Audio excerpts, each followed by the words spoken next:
This is BBC Three Counties Radio.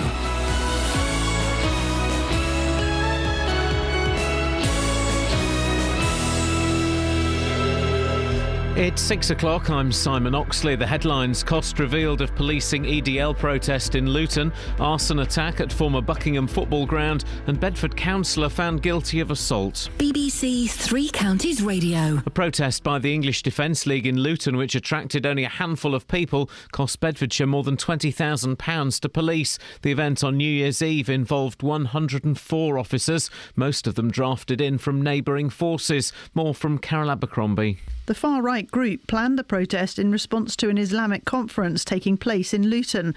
The police used public order laws to restrict where they were allowed to gather. A total of 12 EDL supporters were escorted by police to a car park carrying flags and banners, and there was no trouble. Bedfordshire Police have now revealed the total cost was £23,000. Around 50 firefighters have been involved in tackling a blaze in the centre of Buckingham after an arson attack at the former Buckingham Town football ground in Ford Street. More from Matt Lockwood. Bucks Fire and Rescue Service says they received multiple calls from members of the public after the fire broke out just after 10 o'clock last night. Local residents were told to keep doors and windows shut. Crews from across the county and from neighbouring Oxfordshire were called to deal with the blaze in a derelict sports pavilion. Britain's military strategy against Islamic State extremists has been sharply criticised by a group of MPs. The Defence Select Committee says the UK should be playing a far greater role in the fight against the jihadists. The government says there's been progress in driving Islamic State back, and military action is only one part of this. A taxi driver has been robbed at gunpoint in Milton Keynes in the early hours of yesterday morning. He picked up a man and a woman in Greenleys at around 2:15 a.m. and took them to London Road in Loughton. The woman got out and the driver then felt what he believed to be a gun pushed against his neck. He handed over cash and the pair fled on foot. A Bedford councillor has been found guilty of assaulting two teenagers and using threatening words and behaviour. Doug McMurdo, who represents Sharnbrook, was found guilty by magistrates in Milton Keynes last night. Tony Fisher was in court. The attack happened almost a year ago on the evening of the 22nd of February outside Sharnbrook Village Hall, which had been showing the Six Nations rugby. The court heard the 53-year-old punched the first teenager in the eye and then punched the second on the nose after he was handing his glasses back to him. Lead magistrate Neil Arnold said McMurdo was the aggressor, his words were insulting and his speech slurred due to alcohol. He said the evidence of the use was compelling and corroborated by the footage taken on one of the teenagers' mobile phones. McMurdo says he'll appeal his conviction. Sentencing was postponed till next month.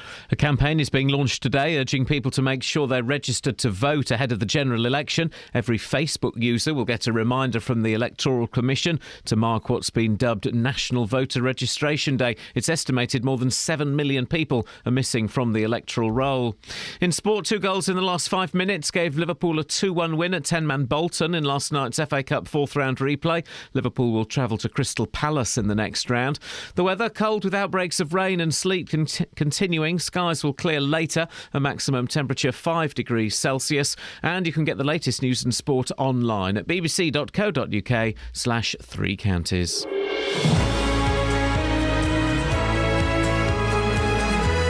Coming up on this morning's show, protests, votests, and Lockers does a road test of something or other, probably the patience of people living in beds, hards and bugs. Across beds, hearts and bucks. This is BBC Three Counties Radio. But why would I even talk when this exists?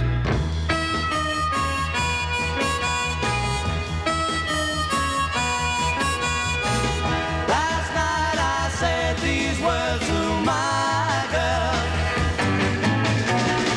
I know you never even try, girl. Come on, come on, come on, come on, come on, come on, come on, come on. Please, please, please, oh yeah, like I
bonus, bonus, bonus.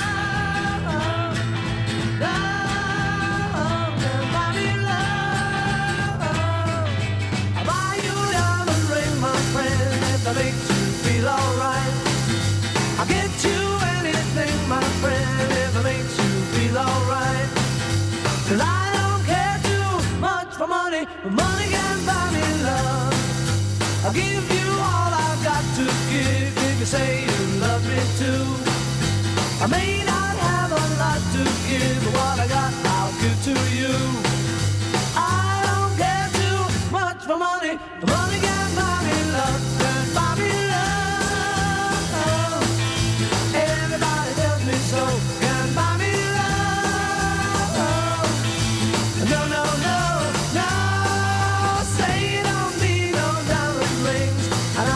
Satisfied.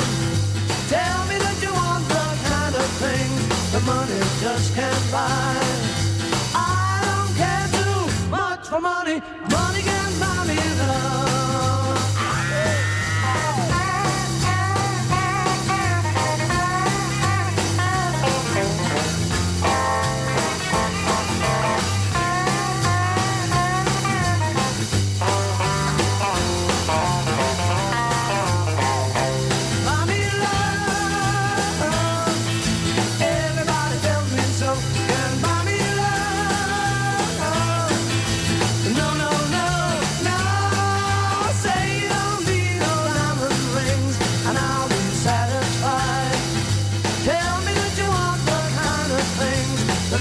Just can't buy. I don't care too much for money. Money can buy me love. Buy me love. Love. Buy me love. Now, Bedfordshire Police spent more than £20,000 on policing an EDL march where only 12 protesters turned up. I remember this. Luton, New Year's Eve, in response to an Islamic conference that was being staged in the town.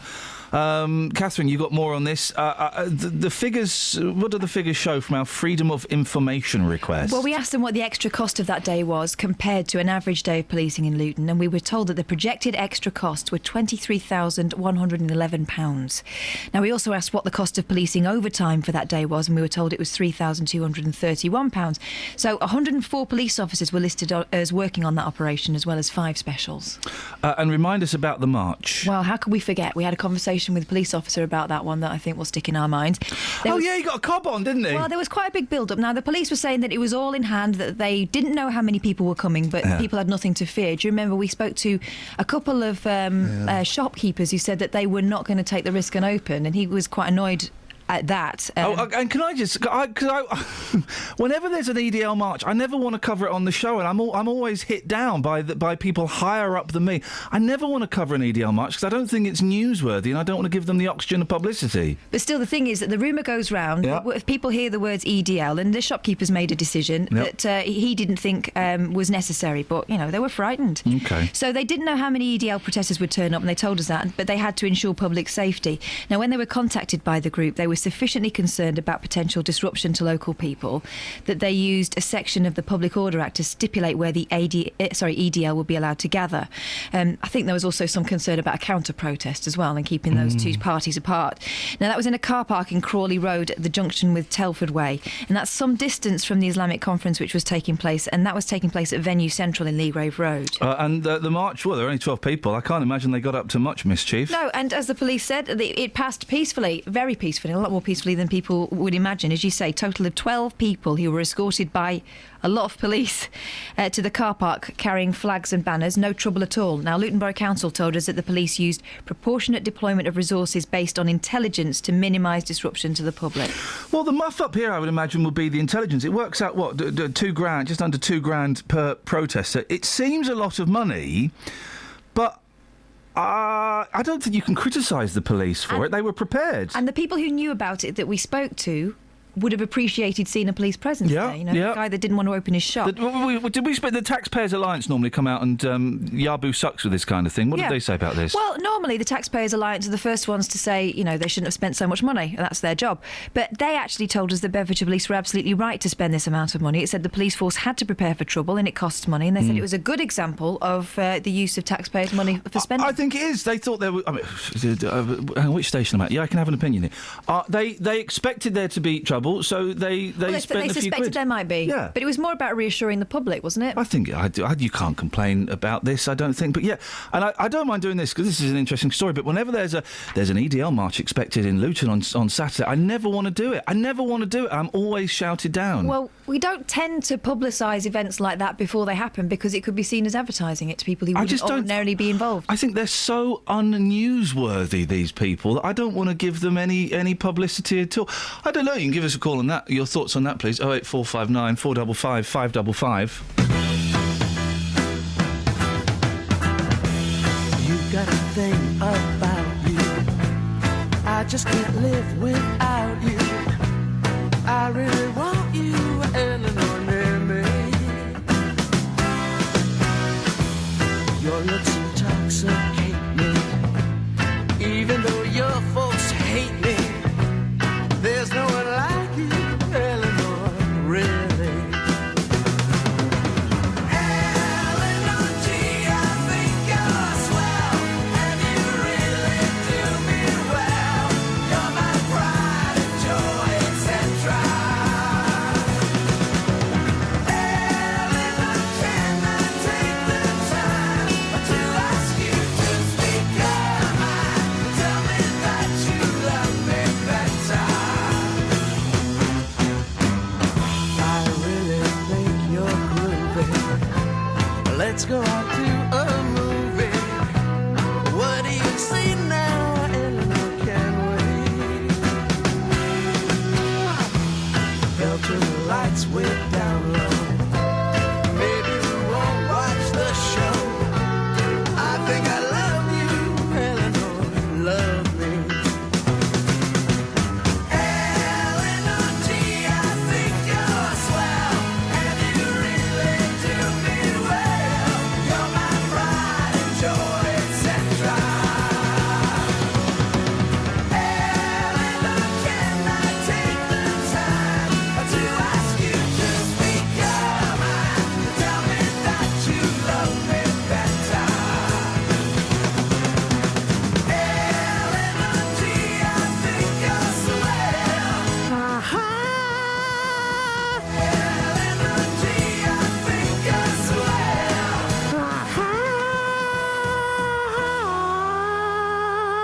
I'm obsessed with Flo and Eddie at the moment, the spin-off of the Turtles. They're brilliant, apart from their reggae album. Yeah, I know. They got really into, I don't know, like drugs and stuff, and were really paid off with their record company, so they made They got into, like they were out of them. and they made a reggae album, which is just, I hate reggae. But anyway, I'm obsessed with them at the moment, and I think they're, I think The next big thing. And this is what's so great about 60s songs, right? We've played 3 60s songs, we've done a news story, and I've still got a minute to spare. This is the thing, and I know we tease you about BBC introducing Kelly, but I genuinely think it's brilliant. Okay, this is a rare little. I think it's brilliant. I think all of the hard work that Gary Floyd puts into it.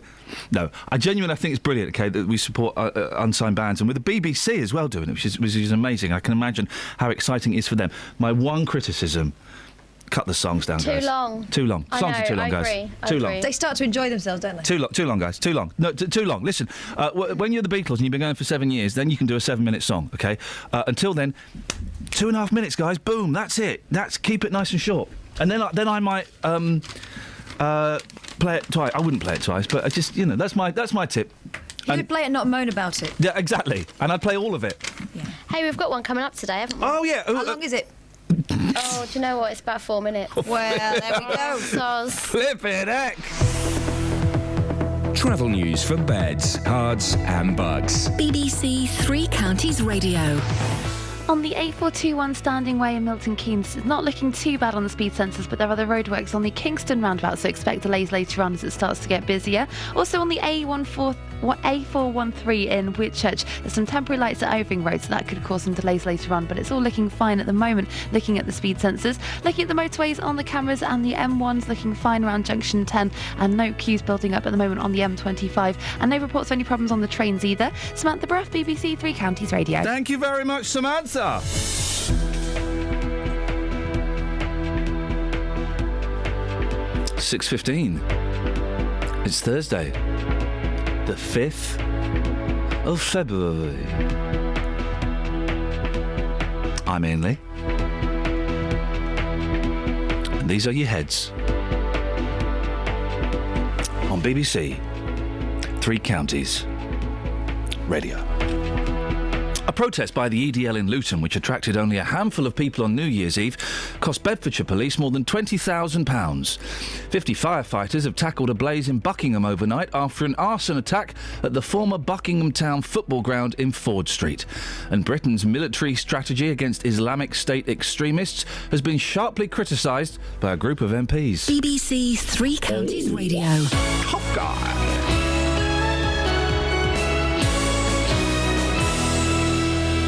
If you've missed any of the programmes here on BBC Three Counties Radio, you've missed things like this. Well, no, you're from. You can give me your opinion as someone from the British Parking Association. Is it unfair? Well, there are so many different instances that. Okay, here's an instance. Before then, in this part of the programme, I'm going to meet Sam Ackerman. Now, she's from High Wycombe.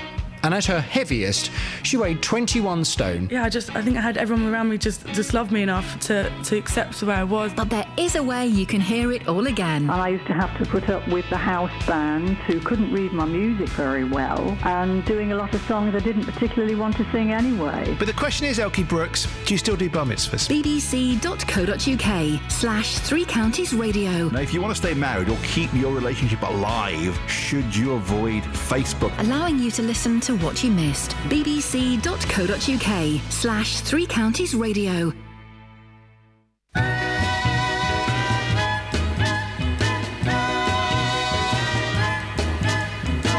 Mama said there'll be days like this, there'll be days like this. Mama said, Mama said, Mama said, Mama said there'll be days like this, there'll be days like this. My mama said, Mama said, Mama said. I went walking the other day and everything was going fine. I met a little boy named Billy Joe, and then I almost lost my mind. Mama said there'll be days like this, there'll be days like this. My mama said, Mama said, Mama said, Mama said there'll be days like this, there'll be days like this. My mama said. My eyes were wide open, but all that I can see is the chapel bells are tolling for everyone about me. But I don't worry, 'cause Mama said there'll be days like this, there'll be days like this. My mama said, Mama said, Mama said, Mama said there'll be days like this, there'll be days like this. My mama said, and then she said, someone will look at me like I'm looking at you one day, and then I might find I don't want you any other way. So I don't worry, 'cause Mama said there'll be days like this, there'll be days like this. My mama said, Mama said, Mama said, Mama said there'll be days like this, there'll be days like this. My mama said, Mama said, hey, don't you worry. Mama said, hey, don't you worry now. Mama said, hey, Mama said there'll be days like this, there'll be days like this. Mama said, It's like killing a bee with a bazooka.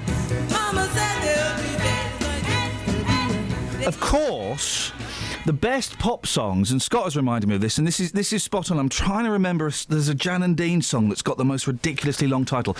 The best songs should be under 2.5 minutes. I think like 2:12 is the optimum prime. No, that's a Transformer. Is the best time for a song, but should have the longest title, and wherever possible include brackets. I love songs that have got brackets in. Do you mean for, like, feet someone? When they feet someone? I've got literally no idea. Featuring, feet. No, not in the in the title. Oh, I know what you mean. I can't think of any examples. I'm like a bird, brackets. Why are you doing Nelly Furtado? I'm talking classic pop here, mate. Like Anastasia. I'm talking classic here. I'm out of love, brackets, set me free with my glasses on. Set me free. Wow, is Tina Turner in the building? What is... You're simply the best. Yes. We'll tell her to get on with the cleaning. Tina, pack it up, please. Now, there's a Jan and Dean song. If Philip in South Nord is listening, this is the only time in my life I'm actually asking Philip from South Nord to call in. What's the name of it? It's called like the Anazyme and Montezuma. Oh, crikey. Da-da-da-da-da-da-da-da. Jan and Dean, there's a band. Oh, let's see what. We'll have the song I asked for. And then can we have Jan and Dean... sorry?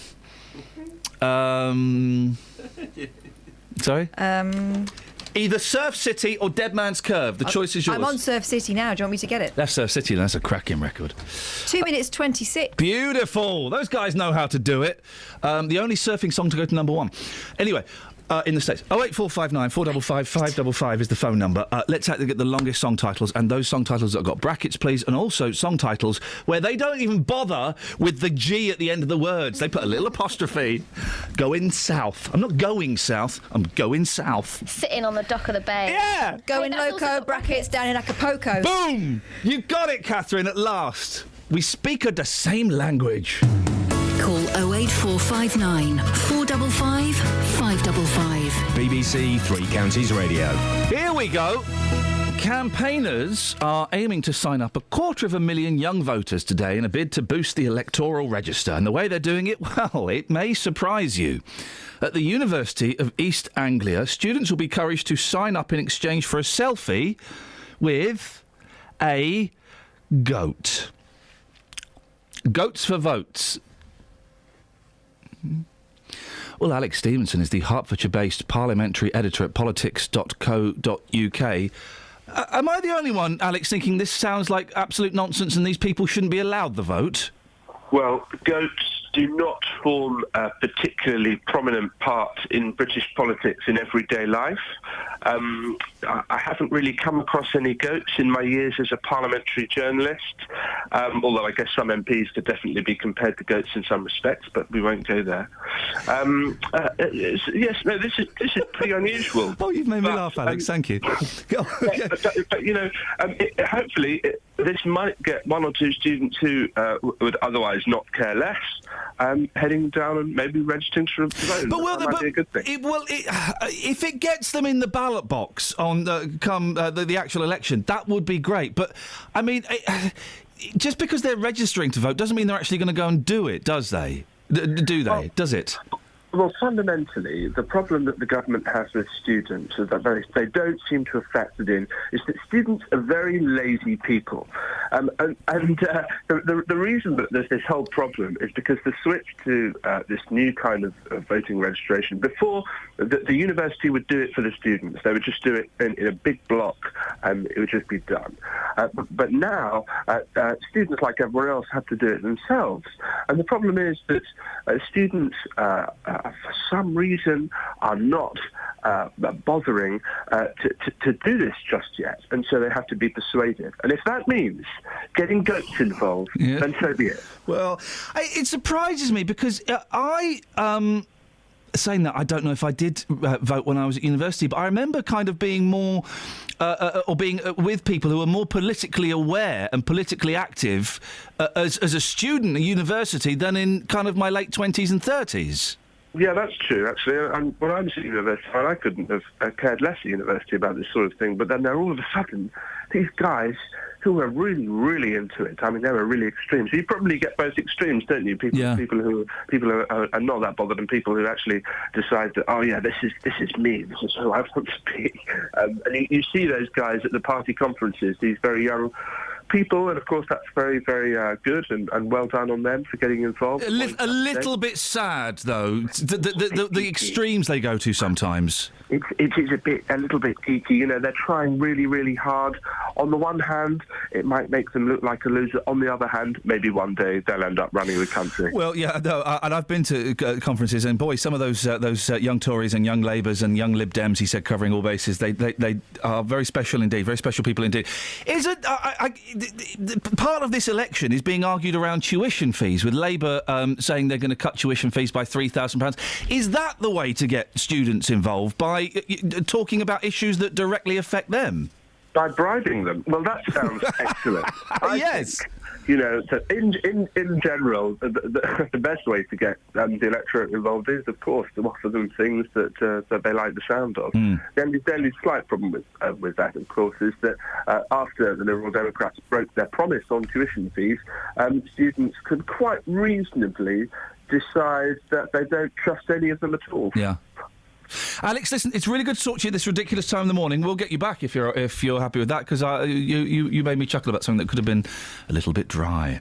Alex Stevenson from Hertfordshire. He's the parliamentary editor at politics.co.uk. How can it be dry when we're talking about goats? I just think if you're going to have a selfie with a goat, I'm assuming that they'll probably be drunk or high on drugs or something, these goats, these students. And I know exactly what it is. I've worked out what the problem is, why students aren't voting. Because they're registered at home. So if they're going away to a university... I didn't register when I was at university because I was still registered at my mum's house. Yeah, no. At home. Postal votes, though. There's home and home. Yes, there is. I don't think there were postal votes in my day. No, exactly. Otherwise I would have voted. I didn't really give a stuff about politics till I probably owed my own house. You were too busy... What, university? It was a very political year when I went to university. It was 1995 and everyone was going on about this great young Prime Minister that we'd just voted in and overthrown the man. I hadn't voted. The year before I went to my university, all the students who were very politically minded in the year above us had a sit-down protest that went on for about a week on the campus. It was quite a big news story. And then my year turned up and we were all like, yeah, whatever. We couldn't give a stuff.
Two girls for every boy. Huh?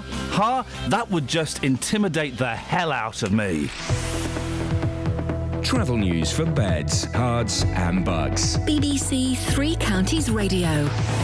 On the M1 southbound, Lee is called to report that there's been an accident between junction 11 for Dunstable and 10 for the Luton Airport Spur Road. That's causing a lane to be blocked just about half. Oh no! 11. Poor Elaine!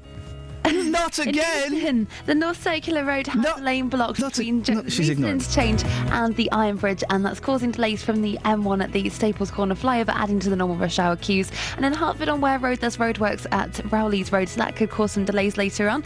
On the trains, the 701 service from High Wycombe to Banbury is delayed. Samantha Bruff, BBC Three Counties Radio. Maybe a laxative? Why? Well, if Elaine is blocked, yes, maybe she needs a laxative to unblock her. Well, maybe, but or just some people to move the blockage out of the way. Wow, is that bad for her? Is it? Well, it could cause some problems. You really don't get the joke at all, do you? I kind of get it, but not really. It doesn't really work. A road is not a person. But Elaine is, and she's got feelings.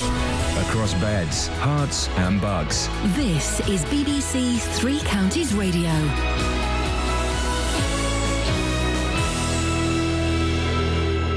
It's 6:30. I'm Simon Oxley. A protest by the English Defence League in Luton, which attracted only a handful of people, cost Bedfordshire more than £20,000 to police. The event on New Year's Eve involved 104 officers, most of them drafted in from neighbouring forces. Around 50 firefighters have been involved in tackling a blaze in the centre of Buckingham after an arson attack at the former Buckingham Town football ground in Ford Street. Crews were called just after 10 o'clock last night.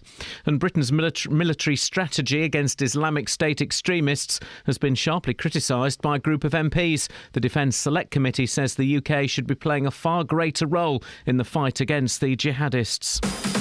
Three Counties Sports. BBC Three Counties Radio. 2 goals in the last 5 minutes gave Liverpool a 2-1 win at 10-man Bolton in last night's FA Cup fourth round replay. Brendan Rodgers' side travelled to Crystal Palace in the next round. We'd obviously shown a lot of chances before they got the penalty, and I think you can see in the replay there was no near a penalty. So we 1-0 down that pitch on the back foot away from home, but I thought the players again showed the character and the spirit that's within the team. We hit the bar, must have been about 5 or 6 times tonight, created other chances, but eventually we got there in the end. We'd had a lot of attackers on the field at the end, and obviously their quality came through. And Bolton's exit means they will host Watford in the Championship a week on Saturday, February the 14th. Watford striker Odion Ighalo has been shortlisted for the Championship Player of the Month award for January after he scored 7 goals last month. Louis van Gaal has been charged by the FA. It's over comments he made to the media after Manchester United's goalless draw at Cambridge. Formula 1 World Champion Lewis Hamilton has described his first week of pre-season testing as pretty special after his Mercedes team dominated in terms of laps completed in Spain. However, the media were warned not to question the Stevenage driver about his latest breakup with on-off celebrity girlfriend Nicole Scherzinger. And as the countdown to Rugby's Six Nations continues, the roof at the Millennium Stadium will be open for tomorrow night's opener between Wales and England. Both teams must agree for it to be closed. Wales said yes, England said no. BBC Three Counties News and Sport. The next full bulletin is at 7.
Is it about a gap year?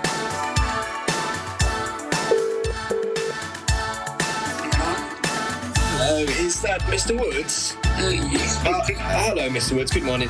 My name's Detective Sergeant Brown.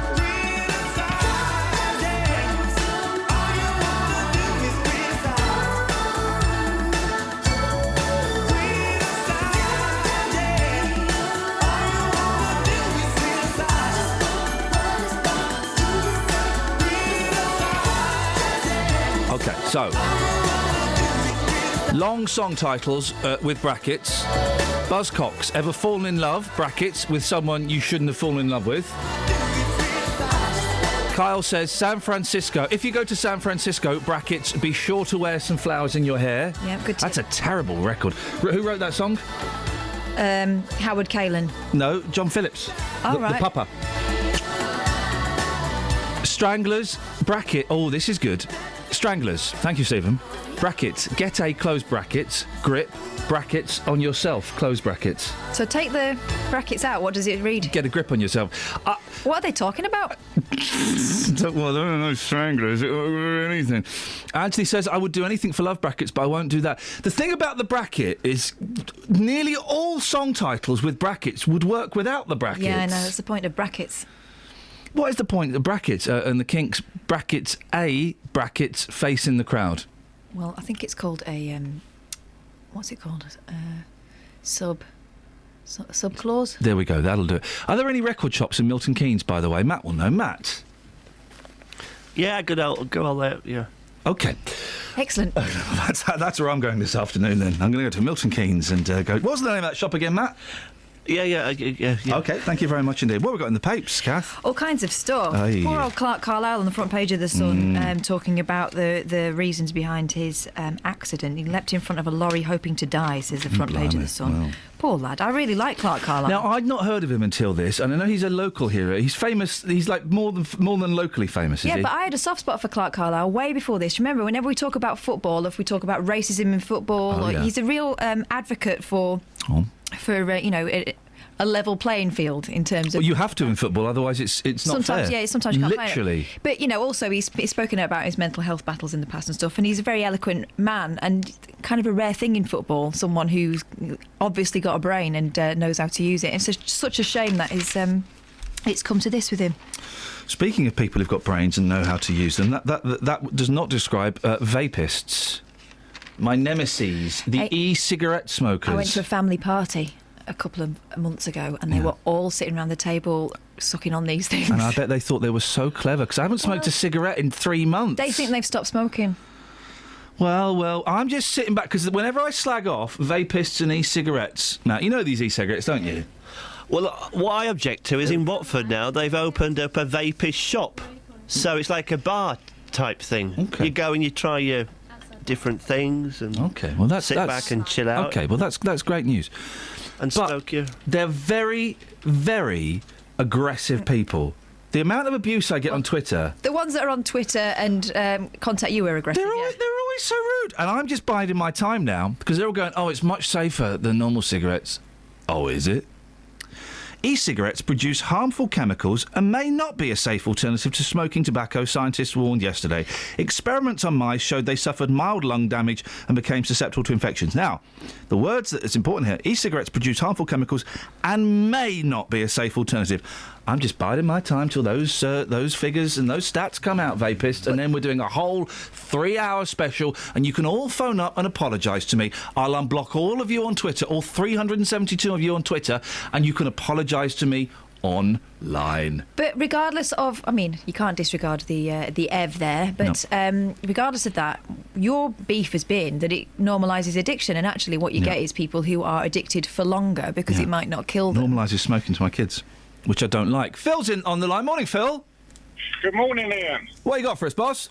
You disappoint me. I thought you were a man with taste.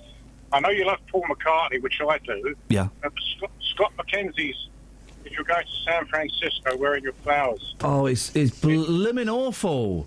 No, I was 9 years old in Jersey, having the best holiday of my life with my mum and dad. Were you wearing flowers in your hair and dropping LSD at the age of 9? No. If you're going to St Helier... Yeah. And I know one of you guys has been to San Francisco and seen the bush. Me. Sorry? Seen the The bushman jumped out. Yeah, and I saw the bush. I met the bush. Did you? Did you talk to him? Because I just ran away. Well, no, we were on the other side of the road. But What is Phil, what is the bush? The bush is the guy. He's a beggar, basically. He's a beggar. Rather than sell big issue, he hides behind these twigs. And jumps out.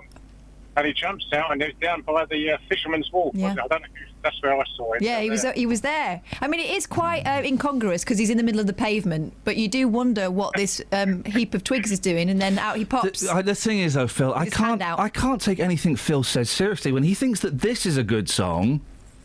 Yeah, but Paul McCartney's good as well, isn't he? Yeah, go on. Oh, yeah.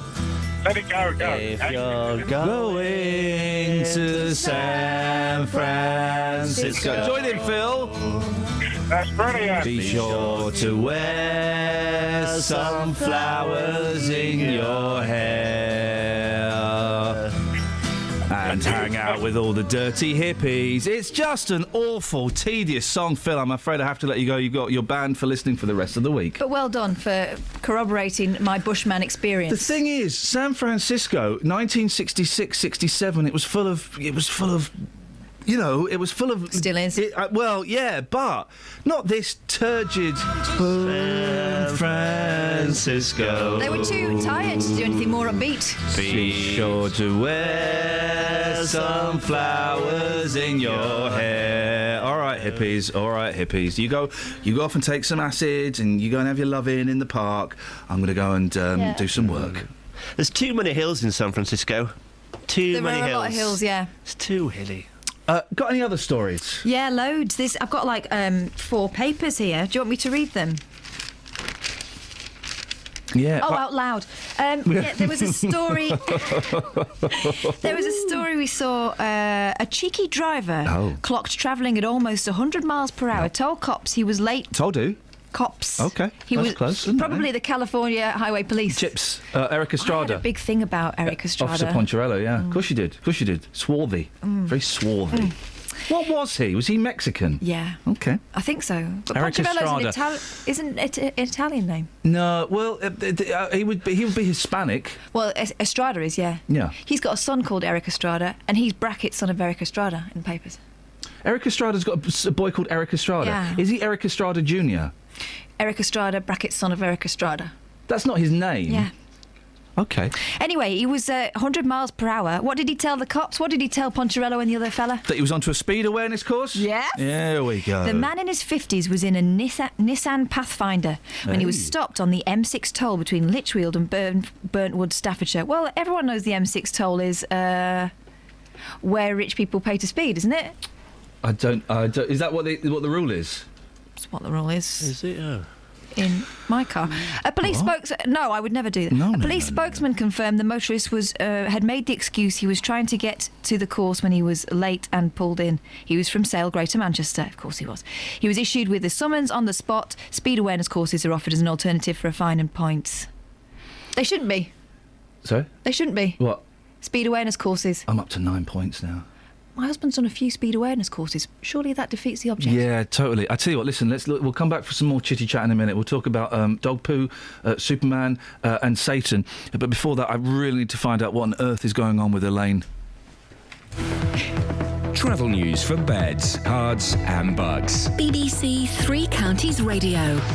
On the M1 southbound, there's been an accident between junction 11 for Luton and 10 for the M1 Luton Airport Spur Road. The Highways Agency have tweeted that their officers are working to clear the accident, but there are delays from junction 12. On the A1M southbound, it's looking very busy between junction 8 for Stevenage and 7 for the A602. And on the A1M southbound, a bit further south, it's looking very slow between junction 3 for St Albans and 1 for the M25. On the North Orbital Road, it's very busy around the M25 junction 21A roundabout, and there's been an accident on the A406 as the lane blocked between the Neaston Interchange and the Iron Bridge. That's causing delays from the M1 Staples Corner flyover. On the trains, the 701 service from High Wycombe to Banbury is delayed. Samantha Breath, BBC Three Counties Radio. Thank you, Samantha. What are you looking at Matt longingly for? Because I was hoping Matt might, at this point, reach for the empty coffee cups and... Matt is a trained... Matt, what are you trained at? Lots of things. what's that? Karate. I can do that. Karate. Karate. He's a karate man. Okay. I meant work-wise. Are you a trained journalist? Unbelievably, I am. Wow. Are you a trained BJ? Yeah. How are you with electronics? Not very good. You know, like things you plug in and fill with water. Not very good. I can change a plug though. Okay. It's not getting it, is it? 6:46. It's Thursday, the 5th of February. I'm Iain Lee. These are your headlines on BBC Three Counties Radio. A protest by the EDL in Luton, which attracted only a handful of people on New Year's Eve, cost Bedfordshire more than £20,000 to police. 50 firefighters have tackled a blaze in Buckingham overnight after an arson attack at the former Buckingham Town football ground in Ford Street. And a taxi driver has been robbed at gunpoint in Milton Keynes in the early hours of yesterday morning. We'll speak to Jamie in Luton in a bit. Before that, let's get the weather. Here's Alina.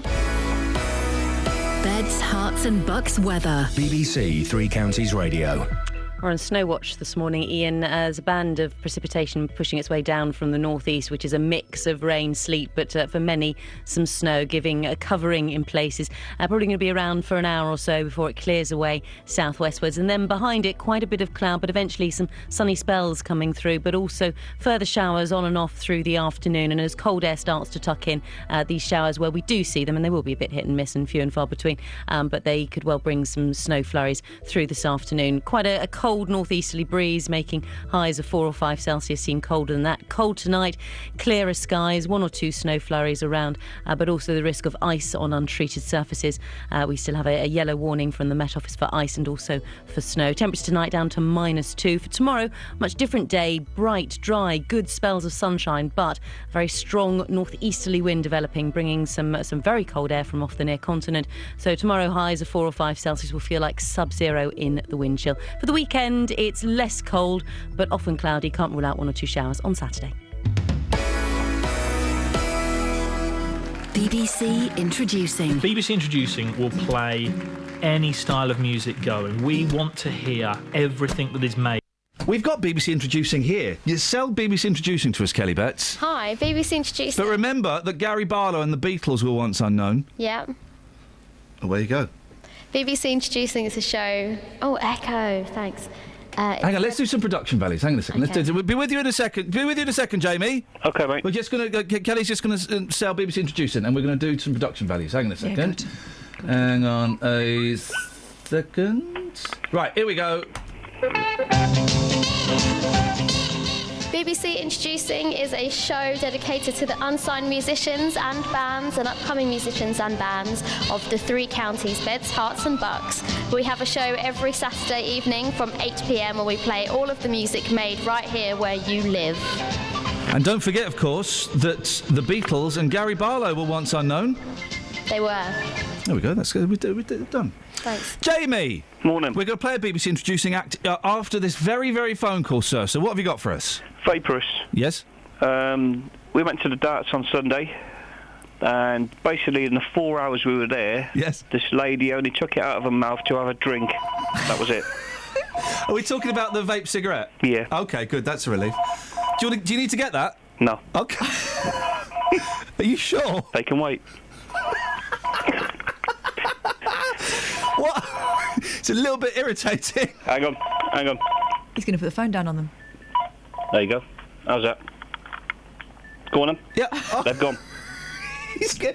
I like Jamie. He knows what he wants and he don't mess around. Exactly. How old was this woman? I would say mid-40s. Did she look cool, though? No, not really.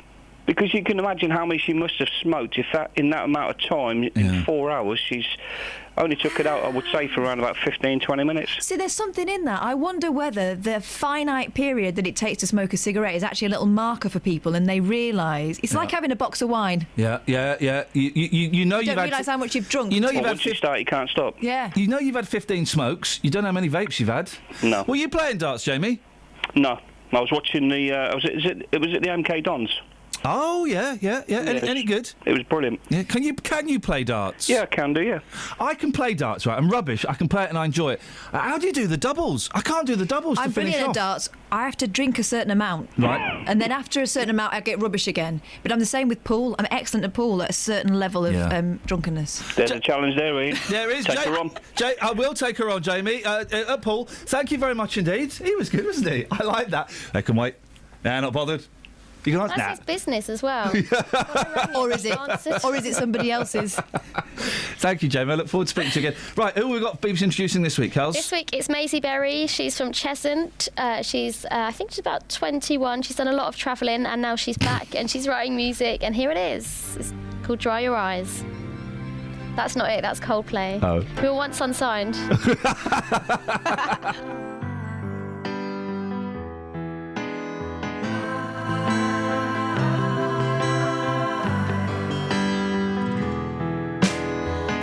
I was told when we first met that I was such a fool for loving you, loving you.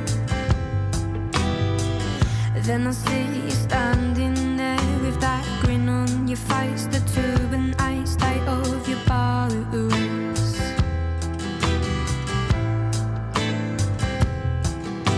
I thought to myself, I've seen this man before, he knocked at my door, but I'm not too sure. I'm not too sure. You tell a woman once and you can tell a woman twice, and she will make you smile, make everything alright. So dry your eyes and dry your eyes.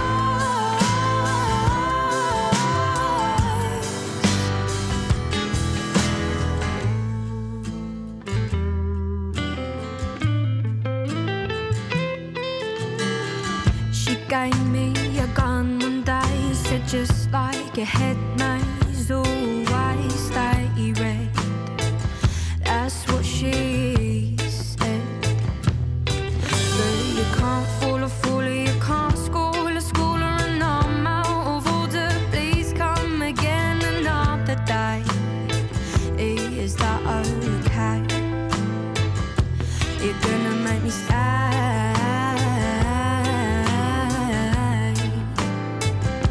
We're gonna fly away.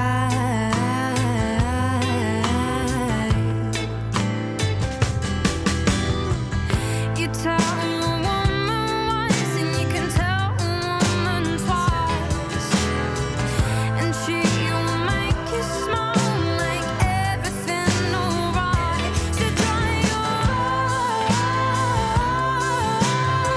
eyes and dry your eyes.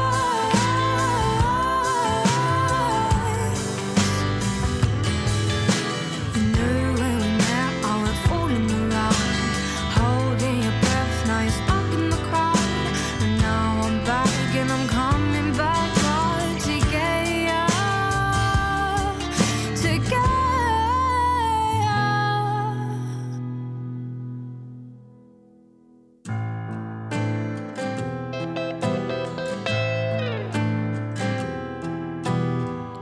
you tell a woman once and you can tell a woman twice. Maisie Berry, where's she from, Kelly Betts? Cheshunt. How old do you think she is, approximately? About 21. And you mentioned something about travelling. Gap Big year. travel. Where's she been? I think Egypt. Okay. Oh, hey. That's not she's travelling, on- that's holidays. She's on Twitter and Facebook and stuff as Maisie Berry 15 on Twitter. She'd be crazy not to. Be crazy. Social media is so important. We've had a very concerned tweet from Scott, who said, talking about that call we had from Jamie, Yeah. and his phone was ringing in the background. That was someone ringing a landline at 6:50. That could have only been an emergency. Jamie is insane. I think he's right. It's an emergency or a sickie. Yeah. That's what it is. Someone's saying, I've been up all night. Have you got a landline? Yeah. Do you know the number? In fact, I know you've got a landline because I've got your number. I have to second guess myself because I would give you the number we had in Manchester in 1982, which I know much better. I know my landline from the house I lived in up to the age of 11. Yeah. I have no idea what my landline is. And often I don't even know where the blooming phone is. Often I start writing down my mum's number when people ask me for my landline. It's as short as long, to be honest. Michelle says, Rocket Man, brackets, I think it's going to be a long, long time. Wham Rap, brackets, enjoy what you do. And here's a good one. St Elmo's Fire, brackets, Man in Motion. Yes. I didn't know there were brackets at the end of St Elmo's Fire. What do they do that for? Does it give them more... Does it make them more noticeable? I think they get paid $1 per word. Really? And 50 cents per punctuation mark. All right. I think so. Not sure. Good. Dog walkers who bin their pet's poo are being given prize scratch cards by a council... So... that could win them a £25 voucher. For doing what they're legally obliged to do. A voucher for what? It depends what it's for. If it's a voucher for, I don't know, bin bags, I'm all right. If it's a voucher for books, let's have it. No. Never. A voucher is a voucher, mate. And if it's a voucher for... if you don't want your £25 bin bag... I get sent loads of vouchers for things I don't buy. I mean... you never buy bin bags? What do you put what do you put in your bin? Carriers. Oh, but have you got a big bin or a little bin? Little bin. I got a big bin, you see. Little bin and big bin for recycling. Yeah, I've seen that programme. Oh, look at this. I want to hire this woman. I know that it's supposed to be a damning indictment on the state of the party circuit these days, but she sounds fun. Go on. A furious mum has told how her daughter's Frozen party for her 5th birthday was ruined by a tacky Queen Elsa look-alike. Lucy Hindmarsh, 35, said the act arrived 20 minutes late, then put on a sweaty Disney costume over her own still visible black clothes. The Snow Queen No Hoper also had parents laughing in disbelief by singing heavy 70s rock ballads instead of the Disney film's tunes and punching the air, and this is a quote, like a loon. You know what that mum needs to do? Lighten up. No, she needs to let it go, let it go. But she looks good. I mean, look at that picture. The wig is askew over her own bobbed black hair. There's another Frozen story in the papers, and this is... I don't like people like this. The sisters who built this snowman, and I'll be honest, girls, it's rubbish. Oh, they're only 5 and 4, and 9 and 7. Well, hang on, you add that up, that's about 30, so it could have been better. The sisters who built this snowman loved their Frozen, capital F, friend so much, they asked their dad if he would let it go back home with them. Yeah, kids always do that. You say no. Exactly, you say no. Casey, Heidi, Maisie and Erin did not have the heart to leave Snowy on the North York moors. So Nick Reynolds, 48, took him back in his van to Nether Poppleton. What a made-up place. Mum Joanne, 46, said people have gone out of their way to see it. Well, I'll be honest, it's a really crappy snowman. No, they're coming to see the mug who didn't have the guts to tell their children about the transience of snow. Get them to watch Frosty the Snowman and watch them bawl their eyes out. Travel news for beds, cards and bugs. BBC Three Counties Radio. On the M1 southbound, there's still a lane closed between junction 11 for Dunstable and 10 for the M1 Luton Airport Spur Road. The Highways Agency is saying that there are delays from junction 12 for Flitwick, but there are some traffic officers there working to clear the accident. On the M25 anti-clockwise, it's very busy between junction 21 for the M1 and 18 for Chorleywood. It's also looking quite slow on the A1M southbound on the speed sensors between junction 3 for St Albans and the M25. Looking at the A1 southbound, that's looking very busy from the St Neots junction down to the Black Cat roundabouts. And on the trains, Chiltern Railway are saying there are possible delays between High Wycombe and Beaconsfield because of speed restrictions. It means the 701 and the 716 services from High Wycombe to Banbury are delayed by 10 minutes. And on the London Underground, the Piccadilly line has severe delays between Heathrow Airport and Northfields. Samantha Bruff, BBC Three Counties Radio. Thank you, Samantha. I was in London yesterday. I used to live in London. I used to use the tube every single day. And I haven't been on the tube for ages. I got lost and confused. I was like a lost little boy. Very sad. Local and vocal across beds, hearts and bucks. This is BBC Three Counties Radio.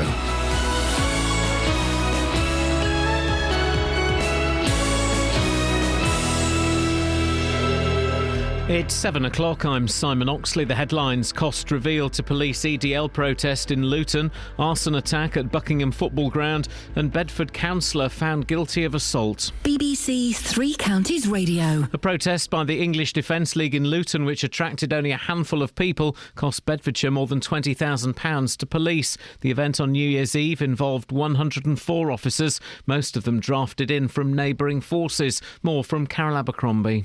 The far-right group planned the protest in response to an Islamic conference taking place in Luton.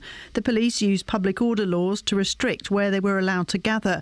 A total of 12 EDL supporters were escorted by police to a car park, carrying flags and banners, and there was no trouble.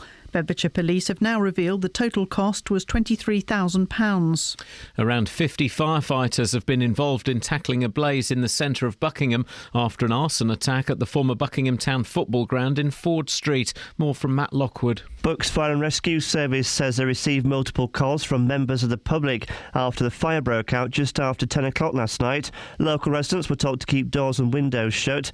Crews from across the county and from neighbouring Oxfordshire were called to deal with the blaze in a derelict sports pavilion. A taxi driver has been robbed at gunpoint in Milton Keynes in the early hours of yesterday morning. He picked up a man and a woman in Greenleys at around 2:15am and took them to London Road in Loughton. The woman got out and the driver then felt what he believed to be a gun pushed against his neck. He handed over cash and the pair fled on foot.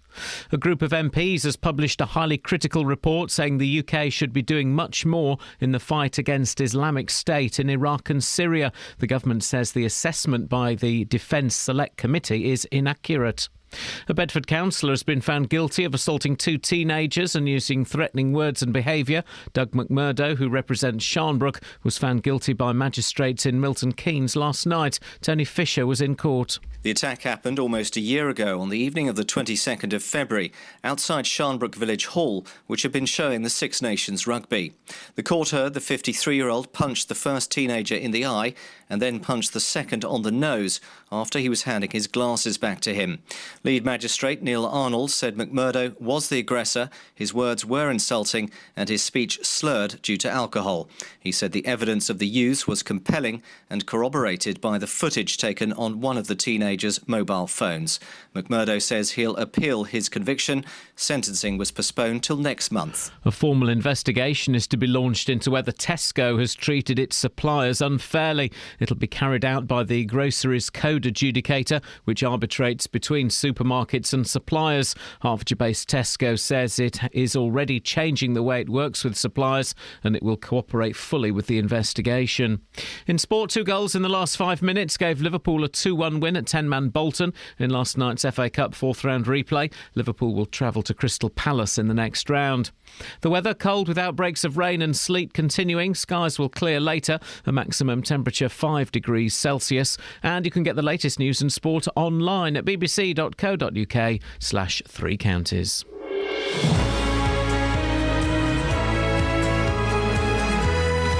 Morning! Iain Lee, BBC Three Counties Radio. I'm off to Milton Keynes after this to buy a shirt. Are there any second-hand record shops? Everyone's saying, go to HMV. No. You misunderstand. It's a Vinyl Friday tomorrow. I'm not going home tonight, so I've got no records. I've got no records with me, so I need to go to a second-hand record shop and buy some records for tomorrow. Have you tried HMV? Hey, you know what? They might do second-hand records, but... The HMV, they won't, no. Might. And there's Neil... Yep, there's a brilliant... Hang on. Go on. Yeah. Across beds, hearts and bucks. This is BBC Neil Young. Counties Radio. Neil Young's in one of the papers talking about records, and he's right. New records are rubbish. Because they're new records... Oh, where is the blooming thing? Oh, flipping it. I'll tell you what I'll do this, guess. We'll do this bit. What's your beef?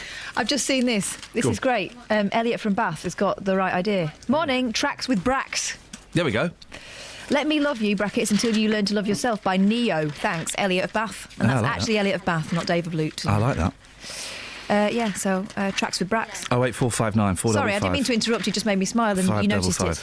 Oh, I can't find it. Anyway, Neil Young says, yeah, there may be an increase in the sale of vinyl, but those vinyl records, they're basically CDs on plastic because they're being mastered in the same way that CDs are. So they are compressed, so you lose the top and you lose the bottom. Whereas records from the 60s and 70s, and kind of some of the 80s, they are fat with an F and indeed with a PH. They got a top, they got a bottom, and they got a middle. My dance set sometimes needs a bit of a smack to play it properly. And I love that. Yeah, it's good, isn't it? It probably needs looking at, do you think? No, give it a wallop. That's all you need. Exactly. It'll be something loose. If there are any second-hand record shops in Milton Keynes, 08459 455 555. Quick recap, Catherine, of what we're talking about, and then we'll crack on. OK, we're talking about the amount spent by the police policing a 12-man EDL protest.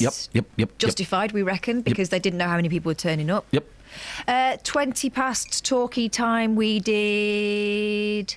Oh, Goats for Votes. Oh. They're trying to get 250,000 young voters to sign, or prospective young voters, to actually add their names to the electoral register. And some of the ways they're doing it are, well, let's just say... Stupid. Nuts. Goats for Votes. Have a selfie taken with a goat. Who has come up with that? I think it might be the students themselves. I can't believe an organisation would do that, but we'll be speaking to them in about 15 minutes' time. Why aren't we involving people in politics? Why aren't we involving people in politics properly so that they feel part of, they feel that they have a say? I wonder whether the Russell Brand effect will make itself known. Although he's saying don't vote at all, isn't he? But I think at least he's getting them thinking about it. 08459 455 555, and of course the longest song titles that you can think of with brackets, please. Now, as we just said, Bedfordshire Police has spent more than 23 grand on policing an EDL protest in Luton, where only 12 protesters turned up. That's the extra money they would have spent on policing an average day in the town. Well, the protest on New Year's Eve was in response to an Islamic conference that was being staged in the town. Your thoughts, please. Good use of money or a waste of money? Let's talk to Dr. Sean Gabb, who's the director of the Libertarian Alliance. Morning, Sean. Good morning. One of the great things about this country is that anybody is allowed to organise a protest. Well, yes, as long as the police say yes to it. However, I hold no candle for the EDL, and I'm not that committed to the abstract idea of the right to demonstrate in the streets. However, I suspect that the BBC has made this request for information less out of concern for the taxpayers' money than simply as part of its rather leftist political views. What do you mean by that, Sean? Well, if this had been an Islamic demonstration, if it had been a demonstration by a gay group or by anti-fascist action, would the BBC have made a freedom of information request to see how much the policing cost in that? If 12 people had turned up and there had been several police beforehand, yes, of course, there would have been. And you're aware, Sean, that we are based in Luton, which is sadly the home of the EDL. Yes, indeed. But are you complaining about the misuse of the taxpayers' money by the police who quite plainly got it wrong, or are you suggesting that groups like the EDL should be made to pay for the cost of demonstrating? Not suggesting either of those things, Sean. What are you suggesting? Not suggesting anything. I'm asking the question, is it a good use of money or not? I think it probably was a good use of money. I can't comment on whether the police made a mistake. I'm not saying they've made a mistake. I don't know. Sean, all I'm saying is, ask your question again. Go on then. No, ask your question again. Well, look, you asked me one and I answered it. This is from my point of view. I don't know why this research was done by the BBC. I'm assuming it's because it's a local story, and only 12 people turned up. I think it's quite a good use of money. I can't comment on whether it was a good use of money. I suspect. Do you think it was a good use of money? You can comment on that. Do you think it was a good use of money or not? In retrospect, no, it wasn't. The police made a mistake. Could have gone the other way, though, couldn't it? There could have been loads of people and 3 coppers, and then we'd be saying, "Ooh, those coppers." It could. What interests me more, however, is the subtext of the story, which is that groups like the EDL should be made to pay the cost of policing their public events. Where have you got that subtext from? I suspect it to be the case from my knowledge of how the BBC behaves. Isn't it funny, the presumptions and the prejudices that we have and how often they are proven wrong? Because that's not the subtext of this story at all, Sean. Why did the BBC make that's what you've brought. That's what you've brought to this story yourself. You've brought your prejudices against the BBC. Can I suggest you put those to one side? The BBC is a biased leftist organisation, and its actions must be seen in the light. But Sean, you are over the past half-century. You are completely wrong. That may be the BBC, but you're completely wrong in this story. Yes, but you would say that. Because I'm part of the media conspiracy. No, you're not part of the media conspiracy. Right. A conspiracy doesn't have to be a conspiracy when it's wide open. Okay, but Sean, I would say that because in this case, what you're saying is complete and utter. Well, it's balls, mate, because we've not. Well, no, I would say it because there is no evidence this morning of us saying that the EDL should pay it back. You're the first person to raise that question. You don't have to say it. It's quite obviously the case. Why did the BBC make this subject access request for the EDL? Because, hang on, Catherine, who made the request? Was it us here? Yes. Okay, because they're from Luton, Sean. We are based in Luton. The EDL are based in Luton. We are based in Luton. We have an intrinsic relationship, unfortunately, with the EDL. So that's why. Why is it? No, wait. I say I carry no candle for the EDL, but why do you say unfortunately? You are supposed to be a neutral news reporter. Sean, you are stating a political opinion. Sean, do you know what? I'm not a reporter. I'm just a bloke. And I don't. You're employed by the BBC, which is supposed to be a neutral. I know, and isn't it blowing your mind that I'm saying I don't like the EDL and I hate covering stories about them? Now get your prejudices out of your backside. No. Supposing you were to say on air, I hate and despise gay groups, or I hate and despise the Labour Party. I don't hate gays. I hate racists. Sure, I hate racists. You have a duty. No, I don't, mate. You have a duty to make a neutral report of the news. Otherwise, but Sean, we were doing a neutral report, and then you come on and said we weren't doing a neutral report; that we were doing leftist propaganda. Make your mind up. You are. Make your mind up, Sean. I have made my mind up. I know you have, and I wish that you would come on without your horrible prejudices. But you've just stated your own prejudice. Yeah, I don't like the EDL. Horrible. I don't like the EDL. I think they're a horrible bunch of idiots, and I'd rather not do stories about them. And if you said that about an Islamic group or a gay group or the Labour Party, you'd be in someone's office in a couple. No, I wouldn't. I tell you what, if there was a fascist gay group, I would hate them. If there was a fascist Islamic group, do you know what? I'd hate them as well. I see. So you, as a BBC employee, here we go, can state your political opinions on air so long as they are political opinions favourable to the established police board. Sean, the story, I don't know, listen, if you want to come on one day and have your beef out about the BBC, you're more than welcome to. Do you want to talk... No, Sean, the point is... You're accusing me of stating a prejudice. Well, Sean, you did. It with every breath. You did, Sean. Listen, do you want to talk about this story, or do you want to go and have a cup of tea? I'm doing both at the moment. The point is that you sound like a leftist propaganda. Sean, the point is you sound like a bloody idiot.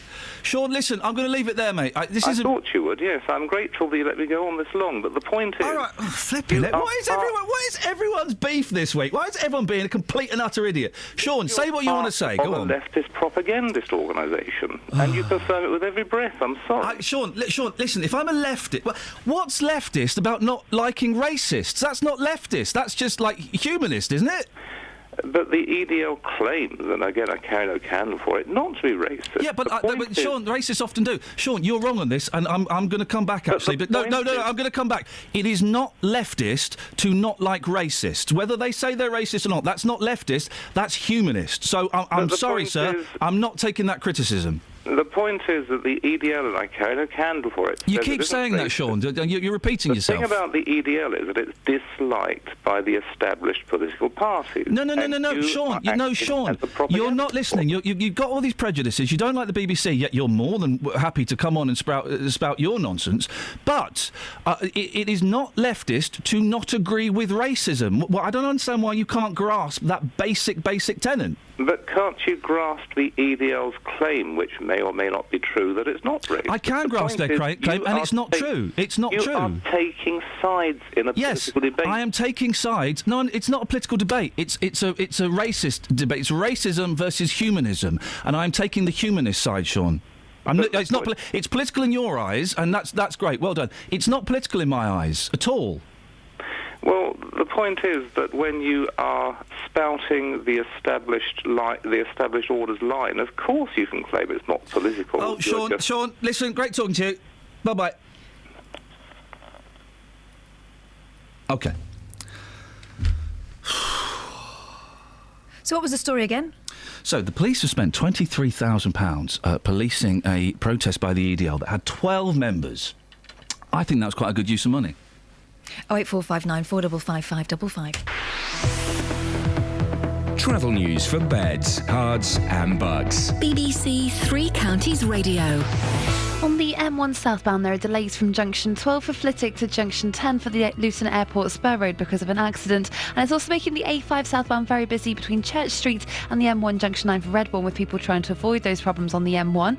On the A1M southbound, the Highways Agency have told us that the exit slip road at junction 8 for Stevenage is partially blocked because of vans broken down. And looking at the speed sensors on the M25 anti-clockwise, it's very busy between junction 21 for the M1 and 18 for Chorleywood.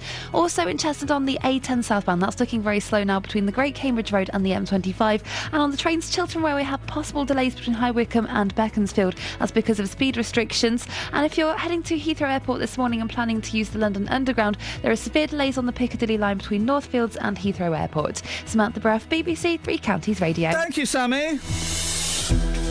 7:16. It is Thursday, the 5th of February. I'm Iain Lee. These are your headlines on BBC Three Counties Radio. A protest by the EDL in Luton, which attracted only 12 people on New Year's Eve, cost Bedfordshire more than £20,000 to police. 50 firefighters tackled a blaze in Buckingham overnight after an arson attack at the former Buckingham Town football ground in Ford Street. BBC Three Counties Radio.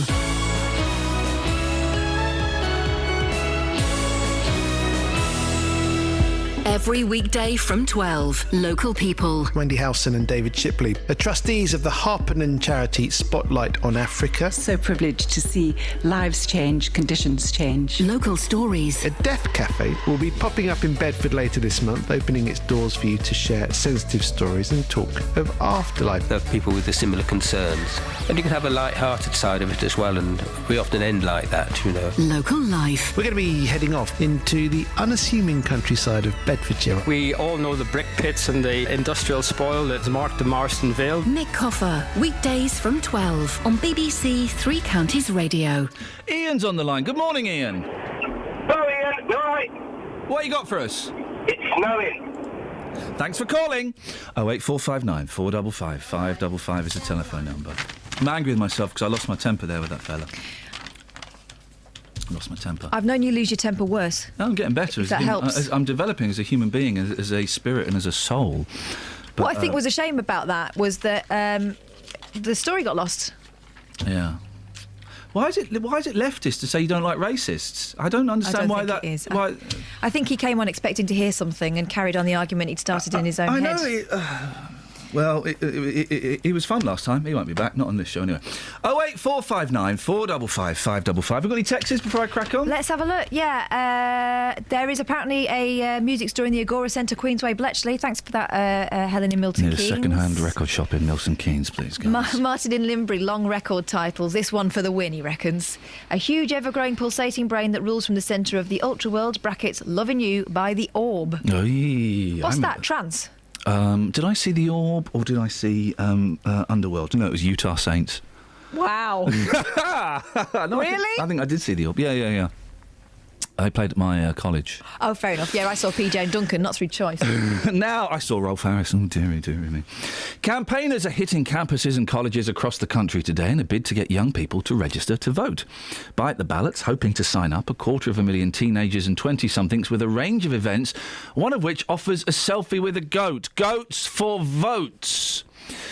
Let's talk now to Oliver Sidorchuk, who is from Bite the Ballot. Morning, Oliver. Oh, no, hang on, you're there. Morning, Oliver. How are you? Yeah, I'm all right, thanks. Goats for votes. What is this? Well, we run National Voter Registration Day. We came up with it this time last year, and it's a day in the calendar for everyone in the country, not just young people, to realise and celebrate their democratic rights.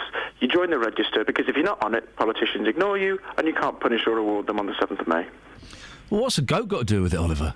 Well, we work through partners, so I imagine that's one of our student union campaigns because they're extremely creative. But we run this from London. We're leaning on NUS, National Union of Students, Citizens UK, everyone from Operation Black Vote to Facebook to push out the message today and say you have to be registered. You have to be registered now before the deadline on the 20th of April, because if you're not, you have no say. Why do you think so many young people aren't that bothered or aren't seemingly bothered? A big problem is the lack of political education in schools. I mean, people aren't told that the things that they care about are political issues. Everyone cares about politics, they're just not told enough in school. It's seen as an elitist thing that doesn't affect their life. Politics affects everything in our life, from climate change to who takes out your bins. So what else are you doing to make it, I guess, seem a bit sexier to young people? Because you mentioned the bins. Well, you know, an 18, 19-year-old that can give us stuff about who's going to collect the bins. No, quite. But, I mean, our message is to take power. Because if you don't take power, you are going to be trodden on. And that's really seen in this last government, where, for instance, an age demographic of people who happen to be registered and who can be relied on to vote are over 65s. They've had triple-lock pensions, free bus passes and winter fuel allowance. Students have had tuition fees trebled and have been squashed by this government. I mean, we're not trying to cause an age divide, not at all. Just prove that politicians look to who's on the register and who can keep them in power in May, and they'll write policies to that effect. Well, this is, you know, with David Cameron suggesting that older people will keep all their benefits. Many people have pointed the finger and said, well, that's obviously you're just buying votes. And they don't seem to be doing anything like that for 20-somethings, do they? No, I think you hit the nail on the head there. And the reason is that we'd suggest is because we need to get organised, we need to get registered, and we need to be voting in record numbers. Record numbers would be 70% of this demographic, and that was last achieved in February 1974. So today, we're calling on everyone, take 3 minutes out of your day, register to vote online by searching that in Google, and you can do it. Just do it. It's taking power for yourself. It's so liberating, and it means everything. Oliver, good to talk to you. I wish you the very best of luck with that. Thank you very much indeed. Oliver Sidachuk from Bite the Ballot. Call 08459 455 555. BBC Three Counties Radio. Stand corrected on the orb. Oh, yeah. It's not trance, it's an ambient classic, nearly 19 minutes long. Oh, flipping it. 19 minutes. So Sainsbury have axed. They were going to have an awards ceremony. We go to awards ceremonies in this ridiculous industry where we get paid far too much money. Enough. Well, we've been to plenty. We get paid far too much money, and to make us feel that we're doing something important, we pat each other on the back. We dress up in smart dresses and suits. We have horrible food. All at your expense, by the way, quite often, thank you. And we get little trophies. And if we don't win, it's all nonsense anyway. Yeah. Well, Sainsbury's have axed their staff gongs. Party pooper bosses. Isn't it funny? Because in the other paper, it's not party poopers. It's because it's been deemed as sexist and offensive. This is the Sun. Oh, really? Party pooper bosses axed an awards bash for supermarket staff after complaints that Rear of the Year... male. Oh, no, hang on. Rear of the Year and sexist employee prizes were offensive. Oh, isn't that interesting? Because it's got the full list of awards here, and yet in another newspaper, it doesn't. And it says that a woman complained. I'm thinking it's the Mail, but I might be wrong. A woman complained because it was sexist female employee, and she thought that was sexist. Mm. It didn't say that there's also sexist male employee and Rear of the Year male and female. Is that a bit of fun? Bit of fun, isn't it? Justin would love that, wouldn't he? Justin would love that. As well as honouring top performers, the categories included male and female, Rear of the Year and sexist male and female. There are also prizes for the most vain worker, loudest colleague, longest tea break. These are all dealies. And for most blonde moments... Oh, this is why they should pull it. And for pure banter. Oh. But store chiefs banned the ceremony for employees in Cambridgeshire. Yeah. One employee's fiancé tweeted a promotional leaflet for the night, adding, "Does this leave a bad taste in your mouth too, or have I lost my sense of humour?" You've lost your sense of humour. Why not? "I found the categories, particularly the ones about which colleague was the sexiest or had the best bottom, extremely offensive. I've complained as many others." Oh, for goodness. Well, just, you're not even... It's an employee's fiancé. You don't even work there. Shouldn't even have a say in it. Is someone trying to make a big fuss out of nothing? No. These are the awards. Okay, all right. Rear of the Year, male. Sexiest male. Okay. Rear of the year female, sexiest female, most vain, longest tea break, just in time for work. Justin.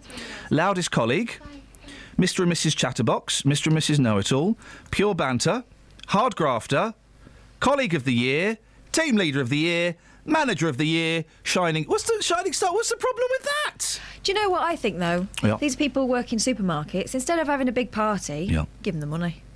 Give them a bit more money. Yeah. I hate those dues. I remember going to a B-Jams party. Oh, very, very drunk. We had it was like a talent night for B-Jams, and I'd left B-Jams this point. I was working at Safeways at this point. They snuck me back in as a ringer. I was very, very drunk and was I think I made a speech about how Safeways was better than B-Jams as well. That doesn't sound like you. Oh, no. I went to a Topshop party. They were fun because one of the girls I worked with lived in a pub. What? Oh, really? Yeah. So you know those decorative items sometimes they have around pubs? Yeah. She had a porron. I don't know what the porron means. You know those pour things on, pour off. Yeah, you know those like jugs made out of glass that they have in Spain, and they remotely pour wine down your neck, like this. A yard of ale? No, it's a jug with a little tiny spout. What do you mean remotely? Well, the trick is to get the stream. Oh, like when you're showing off when you're making a cup of tea. Yeah, exactly. Yeah. So we had to go on that. Oh yeah. You had to go on her spout. Yeah, we had to go on that. Oh, flipping heck! We had the pub. I can't think. Topshop, great days. Works parties, they never works, do they? Well, this was good because I was actually mates with them. Right.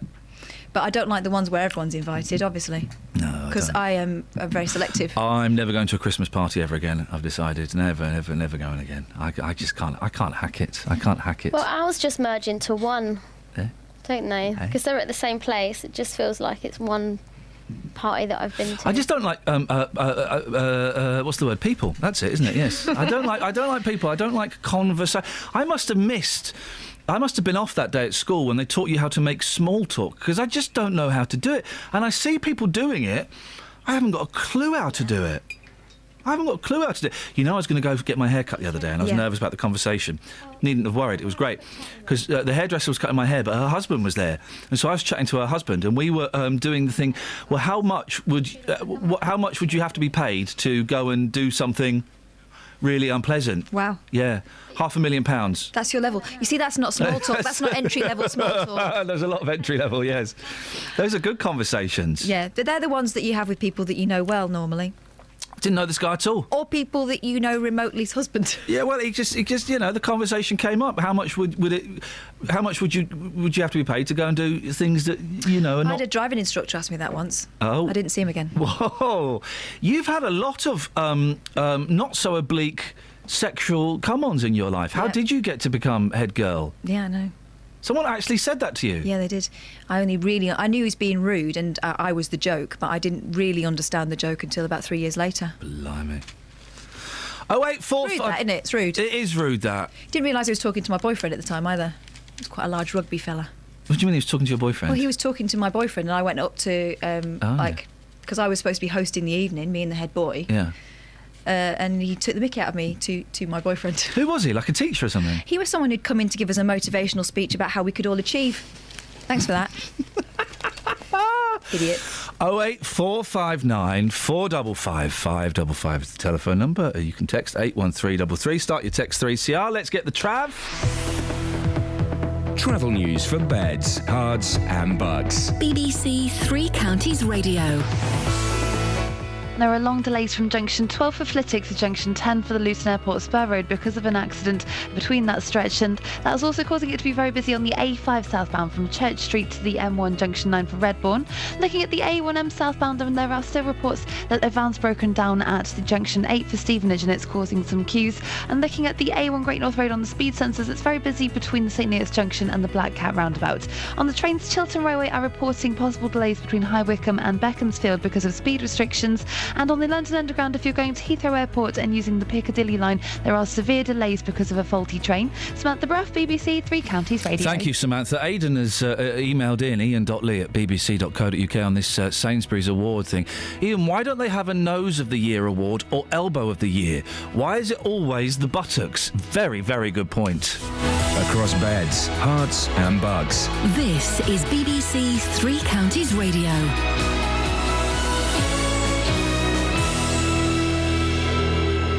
It's 7:30. I'm Simon Oxley. A protest by the English Defence League in Luton, which attracted only 12 people, cost Bedfordshire more than £20,000 to police. The event on New Year's Eve involved 104 officers, most of them drafted in from neighbouring forces. Around 50 firefighters have tackled a blaze in the centre of Buckingham overnight after an arson attack at the former Buckingham Town football ground in Ford Street. Crews were called just after 10 o'clock last night. And a formal investigation is to be launched into whether Tesco has treated its suppliers unfairly. Hertfordshire-based Tesco says it is already changing the way it works with suppliers and it will cooperate fully. Three Counties Sports. BBC Three Counties Radio. 2 goals in the last 5 minutes gave Liverpool a 2-1 win at 10-man Bolton in last night's FA Cup fourth-round replay. Brendan Rodgers' side travelled to Crystal Palace in the next round. We'd obviously shown a lot of chances before they got the penalty, and I think you can see on the replay that was no near a penalty. So we 1-0 down, that pitch on the back foot away from home, but I thought the players again showed the character and the spirit that's within the team. We hit the bar, must have been about 5 or 6 times tonight, created other chances, but eventually we got there in the end. We'd had a lot of attackers on the field at the end, and obviously their quality came through. And Bolton's exit means they will host Watford in the Championship a week on Saturday, February the 14th. Watford striker Odion Ighalo has been shortlisted for the Championship Player of the Month award for January after he scored 7 goals last month. Louis van Gaal has been charged by the FA. It's over comments he made to the media after Manchester United's goalless draw in the Cup at Cambridge. Formula One world champion Lewis Hamilton has described his first week of pre-season testing as pretty special after his Mercedes team dominated in terms of laps completed in Spain. However, the media were warned not to question the Stevenage driver about his latest breakup with on-off celebrity girlfriend Nicole Scherzinger. And as the countdown to Rugby's Six Nations continues, the roof at the Millennium Stadium will be open for tomorrow night's opener between Wales and England. Both teams must agree for it to be closed. Wales said yes, England said no. BBC Three Counties News and Sport. The next full bulletin is at 8.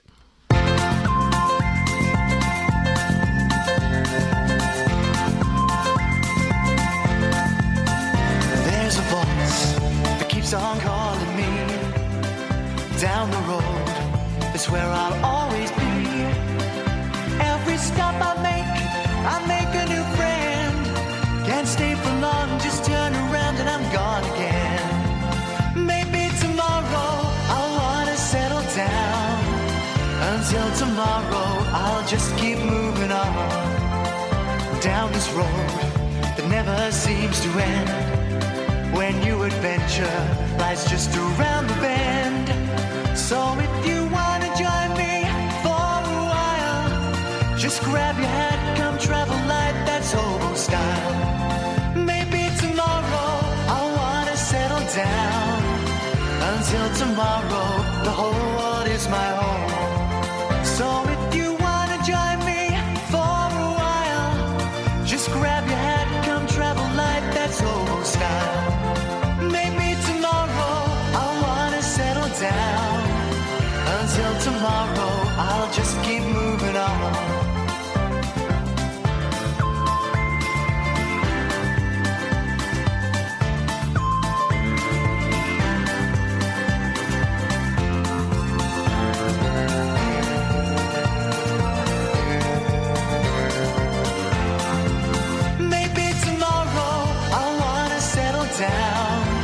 Until tomorrow, I'll just keep moving on.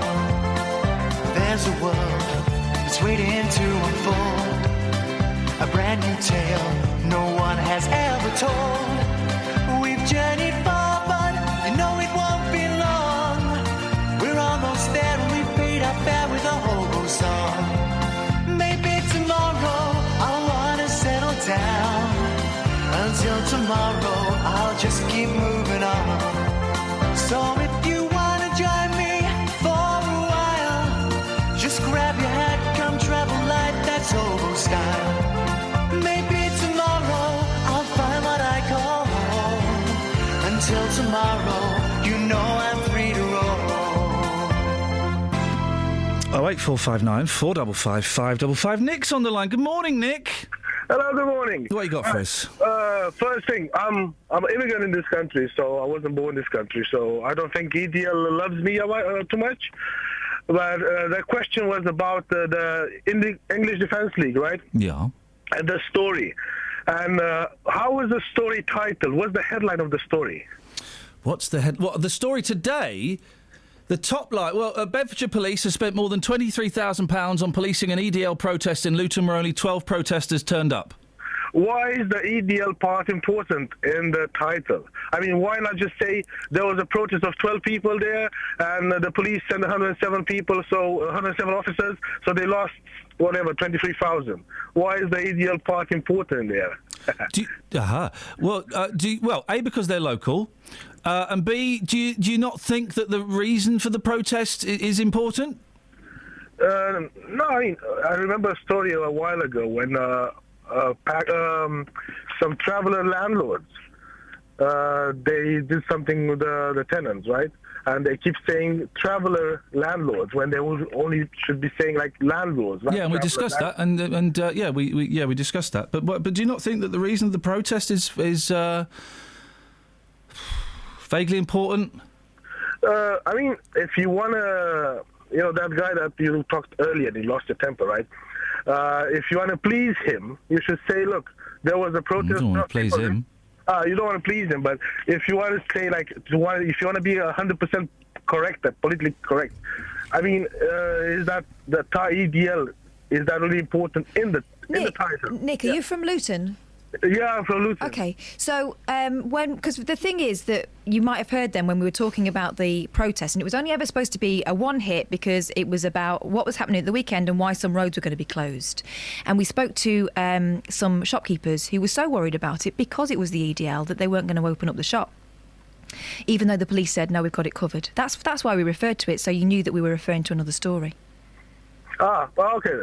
No, that's one question I just wanted to raise. Well, I'm glad. Thank you for raising it, Nick. I'm glad we sorted that out. We've got any texts? We've got some texts. Let's have a look. Let's have a look, see what we've got. Why make a disclosure request for police costs for EDL March for the reason of crediting them for spending that amount? Ian Lee. Oh, gosh. Do you know what? I never want to do a bloody EDL story anyway. So just can we never do an EDL story on this show ever again? Because I always get backlash. I always get a load of abuse for about it. I don't ever want to talk about them anyway. What? The point was, when we did it the last time around, it wasn't about that. It was about the fact that roads were going to be closed and people would wonder what it was. Yeah, but I've just noticed that this person is someone who just writes in vitriol every day. So, well, I don't know, with different names and that. Pete the Meat doesn't like the Littlest Hobo tune. What the heck? So what's the matter with Pete the Meat? What's his beef? What do you mean? What's his beef? What's his beef? Pete and we've also got lots his of beef is probably bloody good beef. It probably is a lovely. Really I mean, he'll tell you how to cook it as well. Really good beef. And we've got lots of texts coming through talking about how well you did with that interview. So okay, should we just draw a line under it? Yeah. Hey, the Daily Mail's got they're being very rude about Twiggy, isn't it? Yeah. They got front page picture of Twiggy looking, 65 years old. I wonder why. Oh, because she is 65 years old. Woman in street, not at work, doesn't look like she's at work. Can that be Twiggy, face of L'Oreal? What I like about the Daily Mail, and when I say like, I mean dislike, is the sidebar of shame that you get online. Yeah. Where it's women going to the gym, and the headline is, doesn't look her best. Well, she's going to the gym. Twiggy, tell us that's not your new M&S line. As the new face of L'Oreal and one of Marks & Spencer's best-known models, Twiggy is the poster girl for grown-up glamour.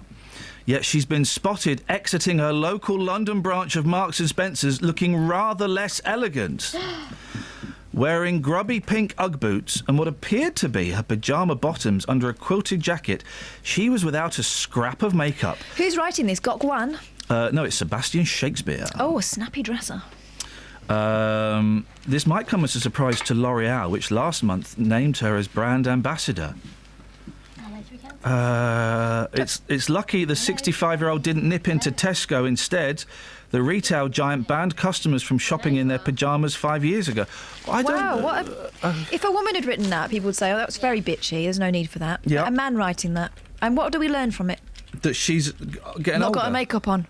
Yeah. I mean, really, why? And there's a weird thing in here about questions that you get asked in job interviews. You've honed your CV to perfection and put on your best interview suit. Peter. Sorry? You are confident you've done your homework, and then you come face to face with your prospective boss, only to be asked who would win in a fight between Superman and Batman. Can you hear me? Right, can I put you straight through? What? Yeah, stay on the line. What's going on? We're about to find out. You wouldn't stop talking. Well, yes, Peter.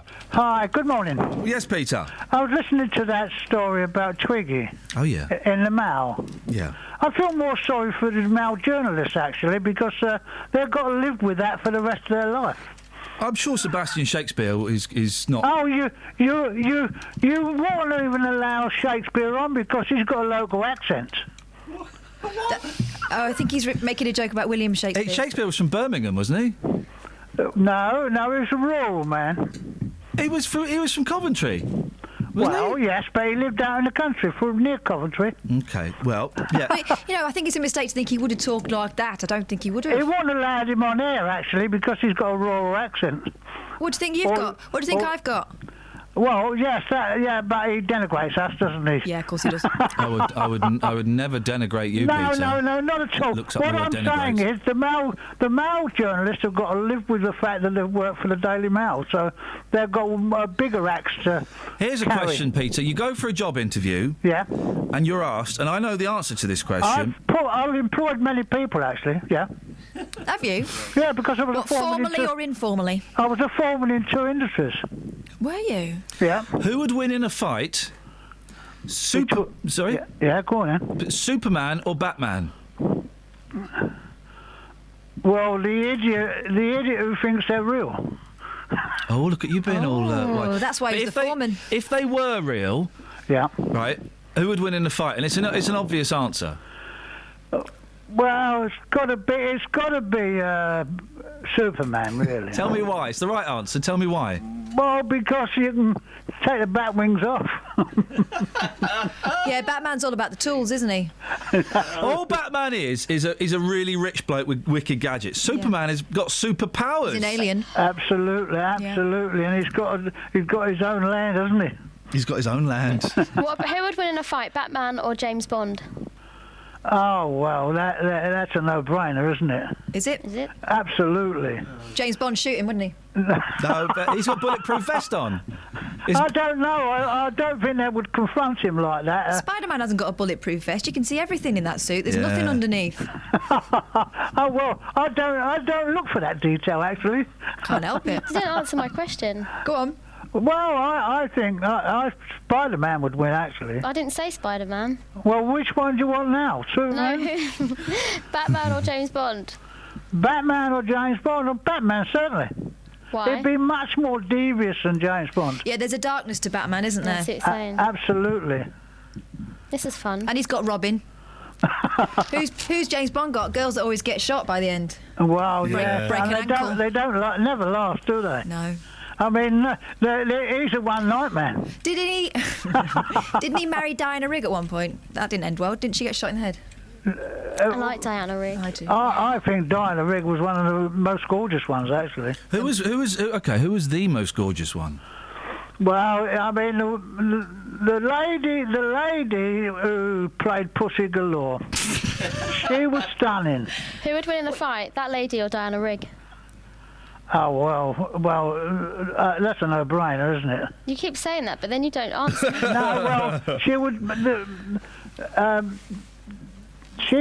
would come along with her plane and decapitate the rig. Thanks for calling, Peter. You're very welcome. You are. I think everyone's underestimating Plenty O'Toole. I don't really know much about the James Bond women, if I'm completely honest. They're a slight mystery to me. But Batman would beat James Bond, wouldn't he, Dennis? Batman? No, I don't know. It depends on which James Bond you mean. Okay, Roger Moore. If it's that, no. There was an Australian chap who used to walk around with a big piece of chocolate under his arm. Sorry? There was the milk tray man. Sorry? The milk tray man. Well, yeah. Well, he used to walk around with a big lump of chocolate under his arm. Oh, Alf from Summer Bay. Yeah, well, that's actually... Miss Riggs got her own back on, and when it came to the kissing scene, she'd been eating garlic. So she put him off altogether. She won. She won all hands down. Okay. Well, thanks for calling, Dennis. Bye-bye. I've No idea. I just checked out for the last 10 minutes, and then I checked back in, and I just thought, I'm going to check back out again. Oh. 08459 455 555. Travel news for beds, cards and bugs. BBC Three Counties Radio. On the M1 southbound, there are still long delays between junction 12 for Flitwick and 10 for the Luton Airport Spur Road because of an accident. It's also very busy on the A5 southbound from Church Street towards the M1 junction 9 for Redbourne because of that. On the M25 anti-clockwise, it's looking very busy between junction 24 for Potters Bar and 23 for the A1M at South Mims. And on the A1M southbound, that's reports that the exit slip road has been partially blocked at junction 8 for Stevenage. Well, we just heard that is now cleared and moving again. In Clophill on the A6 Bedford Road, it's very slow between the back street and the A507, and the A1 Great North Road is also looking very busy between the Black Cat roundabout and the St Neots junction, with the roadworks being there. On the trains, Chiltern Railway are reporting delays between High Wycombe and Beaconsfield because of speed restrictions. Samantha Bruff, BBC Three Counties Radio. 7:45. It's Thursday, the 5th of February. I'm Iain Lee. These are your headlines on BBC Three Counties Radio. A protest by the EDL in Luton, which attracted only 12 people on New Year's Eve, cost Bedfordshire more than £20,000 to police. 50 firefighters tackled a blaze in Buckingham overnight after an arson attack at the former Buckingham Town football ground in Ford Street. And a formal investigation is to be launched into whether Hertfordshire-based Tesco has treated its suppliers unfairly. Let's get the weather. Beds, Herts and Bucks weather. BBC Three Counties Radio. Morning to you, Ian. Some snow falling this morning, not settling everywhere, but we are starting to see some slight accumulations in places. Equally, some are seeing a bit of sleet and rain mixed in with it. So it is a real old wintry mix over the next hour or so. But it will start to clear away south-westwards, and then behind that, some showers on and off through the rest of the day. Increasingly, they will be of snow, but in between there'll be some decent spells of sunshine come this afternoon. So still quite cloudy initially for a time this morning, and then a little bit brighter for the afternoon, but watch out for further snow flurries. It's always going to be a cold day. Temperatures won't get much above 4 or 5 Celsius. And then tonight it turns very cold down to -2, widespread frost, some ice reforming on untreated surfaces, 1 or 2 snow flurries as well on and off through the night, but for most it will be dry. And then for tomorrow, a much different day. Bright, good spells of sunshine, lots of blue sky around, but strong northeasterly wind. It's going to make it feel bitterly cold tomorrow. The thermometer may read 4 or 5 Celsius, but it will feel more like -1 given the wind chill. Something a little bit less cold for the weekend. I don't want to say mild because it won't be. Temperature still around 5 or 6 Celsius, but not as cold. However, there will be a lot of cloud around on both Saturday and Sunday, and that brings a chance on Saturday morning of a few showers. Otherwise, the weekend should be largely dry. Every weekday morning. Let me get on with your consumer problems. Should I expect it to last as a £350 TV or a £250 TV? Jonathan Vernon Smith. Have you gone back to the retailer? I went and spoke to the company that you'd paid the money to. The JVS show fights for your rights and tackles your consumer problems. So I emailed again and reminded them of the statutory rights, which I've heard in your programme. If you need our help, email jvsshow@bbc.co.uk. They've backed down and they have put in writing to me that I no longer owe the money. And we could do the same for you. That's fantastic news. Thank you so much, Jonathan. Your team is fantastic because you look after the people. The JVS show, weekdays from 9 on BBC Three Counties Radio.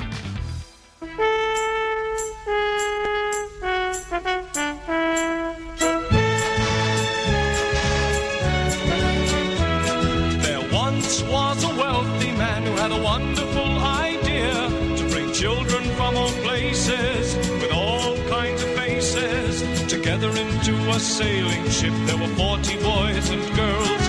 They would sail their ship around the globe, so they called it the United World. The ship was just 3 weeks from shore when a hurricane bore it down. The waves were big as mountains. They found they would surely drown. They jumped into the lifeboats, rowed away from the wreck. They didn't count them, they hadn't time. 5 children were left behind. The children fought the storm all night and finally fell asleep. They didn't realize the ship had been blown across a reef into the lost island. was a watchful pair of eyes, and living in the valley were people lost in time, ruled over by a tyrant whose face was in a mask. The children must defeat him so they can escape at last from the lost islands. The lost islands. So, some of the other questions that people are being asked in interviews. If you were a fruit or vegetable, what would you be and why? I think it's a valid question. A tomato, because it's a fruit or vegetable. I'd be a leek. What? Oh, they're very handy. I can't stop weeing. Oh. Well, I can stop. Obviously, I've stopped now, but who knows when it'll start again. Do you remember someone once renamed all of the presenters here at BBC Three Counties Radio as vegetables? It was Scott. All I can remember is Sophie Soleriak. Oh, I think I was Broccoli. Broccoli Betts. Yeah. See, that's good. I was Iain Leake, so there we go. The affinity was always there. What was Catherine, Scott? Couldn't you? Was it like boiled potatoes or something? Oh, which I didn't accept. You don't really have a choice on it. It's not. Well, the name, the pun needs to be on the name itself, it's not like the method of cooking. It's not a gift that you can return. They've not kept the receipt on this one. Who is your favourite Doctor Who? Well, Tom Baker. Kaelwyn. Tom Baker? Yeah. Yeah. I thought you were saying Colin Baker. No, he's. You'd say that, and then they'd think, oh, we've got one here. They'd say we're going to cut the interview short. I'm afraid it's over. What would you do if you caught a member of staff kissing the boss? Blackmail them. Blackmail the boss. Get a promotion, more money, and more holiday and a nicer car. What have I caught them in? A net, or it depends? What's the net got to do with it? Leave her out of it. Unless he's in a net, and then we're in big trouble. Is a Jaffa cake or a biscuit? That's a lazy late night phoning. Someone thinks they're funny, don't they? I don't want to work there. Would you he's wearing a comical tie. I don't think these are all asked in the same interview. I was going to say. Imagine. I don't think they're taking this seriously. What's the job for? Would you rather know a lot about a little or a little about a lot? I know a lot about a little, so I'll have that one. Do you like to sing in the bath? Oh. Bath? What year is this? What would you do if the sun died out? Which sun? Well, I guess they mean the... Paper. You are confident you've done it. Then you come face to face with the prospective boss. I need to be asked the questions. If a hippo falls in a hole, how would you get it out? What type of ice cream are you? What? I don't want to work there. These are among the bizarre questions firms are asking during interviews to ambush job hopefuls. These things always come from surveys, okay, and they always give the name of the company that's done the survey, and I'm very reluctant to read them because it's a cheap bit of publicity. But this is by the Association of Accounting Technicians. They're fun guys. Gee, that's accountants, is it? I'm guessing so. Candidates. What's an accounting technician? An accountant, isn't it? That's the technical... Do they dish out the calculators or something? I don't know. What we don't really see calculators anymore. No, you can get them on watches. On your phone and that. Lynn's on the line. Good morning, Lynn. Morning, Ian. What you got for us? It's snowing like heck in Hazelmere. Oh, blimey. And I just wondered whether it's just over where I live, like a little black cloud, or is everywhere else okay? I got to go to Princess Risborough this morning. Oh, blimey. We need to plot your journey to make sure it's going to be safe. I can confirm there's a light dusting in Luton. It's snowing in Luton. Stop now. But it's stopped now. Do you need to go today, Lynn? Yes, I have to. What time have you got to be there? About 9 o'clock. Oh, I'd set off now then.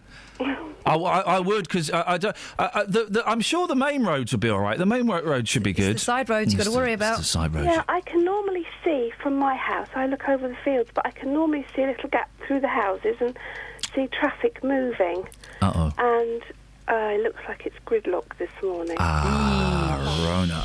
Anybody in Hazelmere, I hope you're not wanting to get into Wickham quick. Yes. All right, Lynn. Well, Lynn, keep listening. Someone will call in with some deets on that. Rona's on the line. Good morning, Rona. Good morning. What would you like to say, Rona? I'd like to know what that song is you played at 7:30 this morning. It sounds like it should be called Maybe Tomorrow, but I've looked that up. It's the Littlest Hobo theme tune. Oh, is it? It was a TV programme in the 80s about this Alsatian dog that was homeless, and he would go around. He's like Lassie, but not as groomed. But he solved crimes, didn't he, and helped blind children. And helped bring families back together and stuff. Yeah. What, do you like it, Rona, or do you find it quite irritating? Love it. Oh. It makes me feel happy for the rest of the day. Oh, well, this is why I play it. There's been it's divisive. There's been a little bit of a hobo backlash. People are asking me privately in email and publicly on Twitter to stop playing it. Oh no! Play it more. Oh, you want it more? Don't tempt me. Don't tempt me, Rona. Rona, thank you very much. Snuffers has come up with an alternative interview question. We asked the question, what's the biggest animal you could kill with your bare hands? Very revealing. I mean, I could kill a big dog, obviously. Done that. Bear? Bear? No, I was wearing clothes. Lion? No, I was standing up.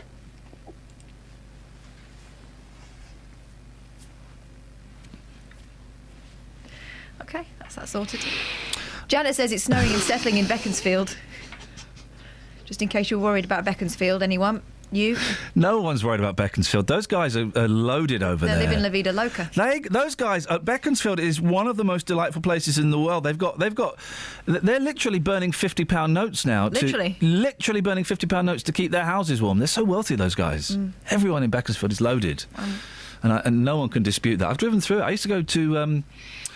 what's the pub in Beaconsfield? Is it the White Swan? Probably. Say the White Swan and you'd probably be like... I used to go there when I was... King's Arms? Yeah, sure. Feathers? Yeah, I fell in the King's Arms. Did you? Yeah, he's got such a lovely hold. It's beautiful, isn't he? Anything else, or... do we all shoot ourselves now? No, do you want a political point from Tony? Oh, yeah, go on, in politics, like a bit of politics. Ollie Martins, although he spelt that wrong, he said oily. Yep. Martin wants to increase the public funding by 15.8%, whilst the government cut funding. He's the PCC, the Police and Chief Constable. He's the head of the police. Crime Commissioner for Hearts. No, beds. Yes. Okay. He's supposed to be, the checks and balance man. Yeah. Whilst the government cut funding to the police, are we paying for the police twice? The government taxes to fund the police. Why don't the government just increase the income tax and pay up to the police? We could end up paying twice. There's a little bit of politics there. Tony, 2 times. Philip's on the line. Good morning, Philip. Hello. Good morning. Lovely morning. Lovely morning, Philip. Lovely morning. I love the snow. Can you ask your taxi drivers in Milton Keynes to check their lights? Oh, here we go. I've gone through, pulled past about 5 or 6 this morning. Half of them don't work. They've got side lights and main beams not working. Yeah. It's supposed to be professional drivers, and I've just been past one where it's quite snowing on the way to Leighton Bus. There's no lights at all. Isn't that it's not the most annoying thing in the world. I can think of a lot worse. But one of the most annoying things in the world, is in the top 3, is when you're driving in front of a car at night time and one headlight doesn't work, so the main beam is on the other headlight. It's lethal. It looks like a motorbike coming towards you. It does, doesn't it? It does. And you flash these people and all they do is give you abuse. Yeah, they put the old what's-its up, yeah. Yeah, put the old what's-its up. Philip, thank you for that. I've got to say, another thing that annoys me, and this is illegal, guys. If it's been snowing on your car, you have to wipe the snow from the roof of your car before you drive away. Otherwise, that's illegal, and it will come off in my face. You're lucky because you're tall. No, I mean, up there. I've got to get a broom out. No, I mean, yeah, well, exactly. Just sweep it off. It's very, very satisfying. It's illegal. I think I'm going to say it's illegal to drive with snow on the roof of your car. What about on the bonnet? I think that's probably illegal. You've got all you've got to have your lights clear. Excess snow removed from the vehicle at all times, please. Oh, it's snowing again now. Hey. So consider that a health and safety warning. Health and safety warning considered. Switch on your lights. Make sure your lights work. Check your oil, your tyres.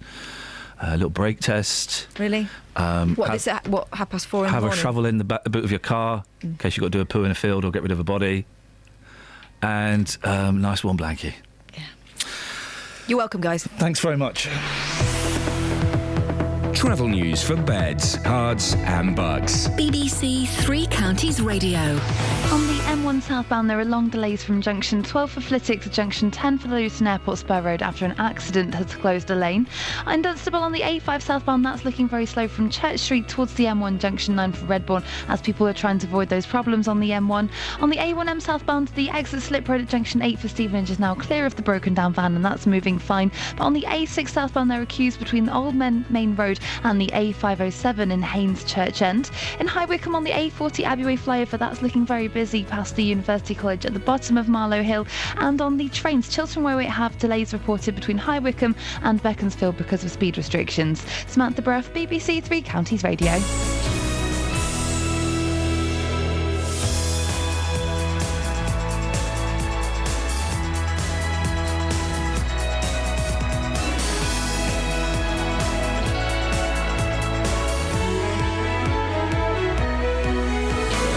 Local and vocal across beds, hearts and bucks. This is BBC Three Counties Radio.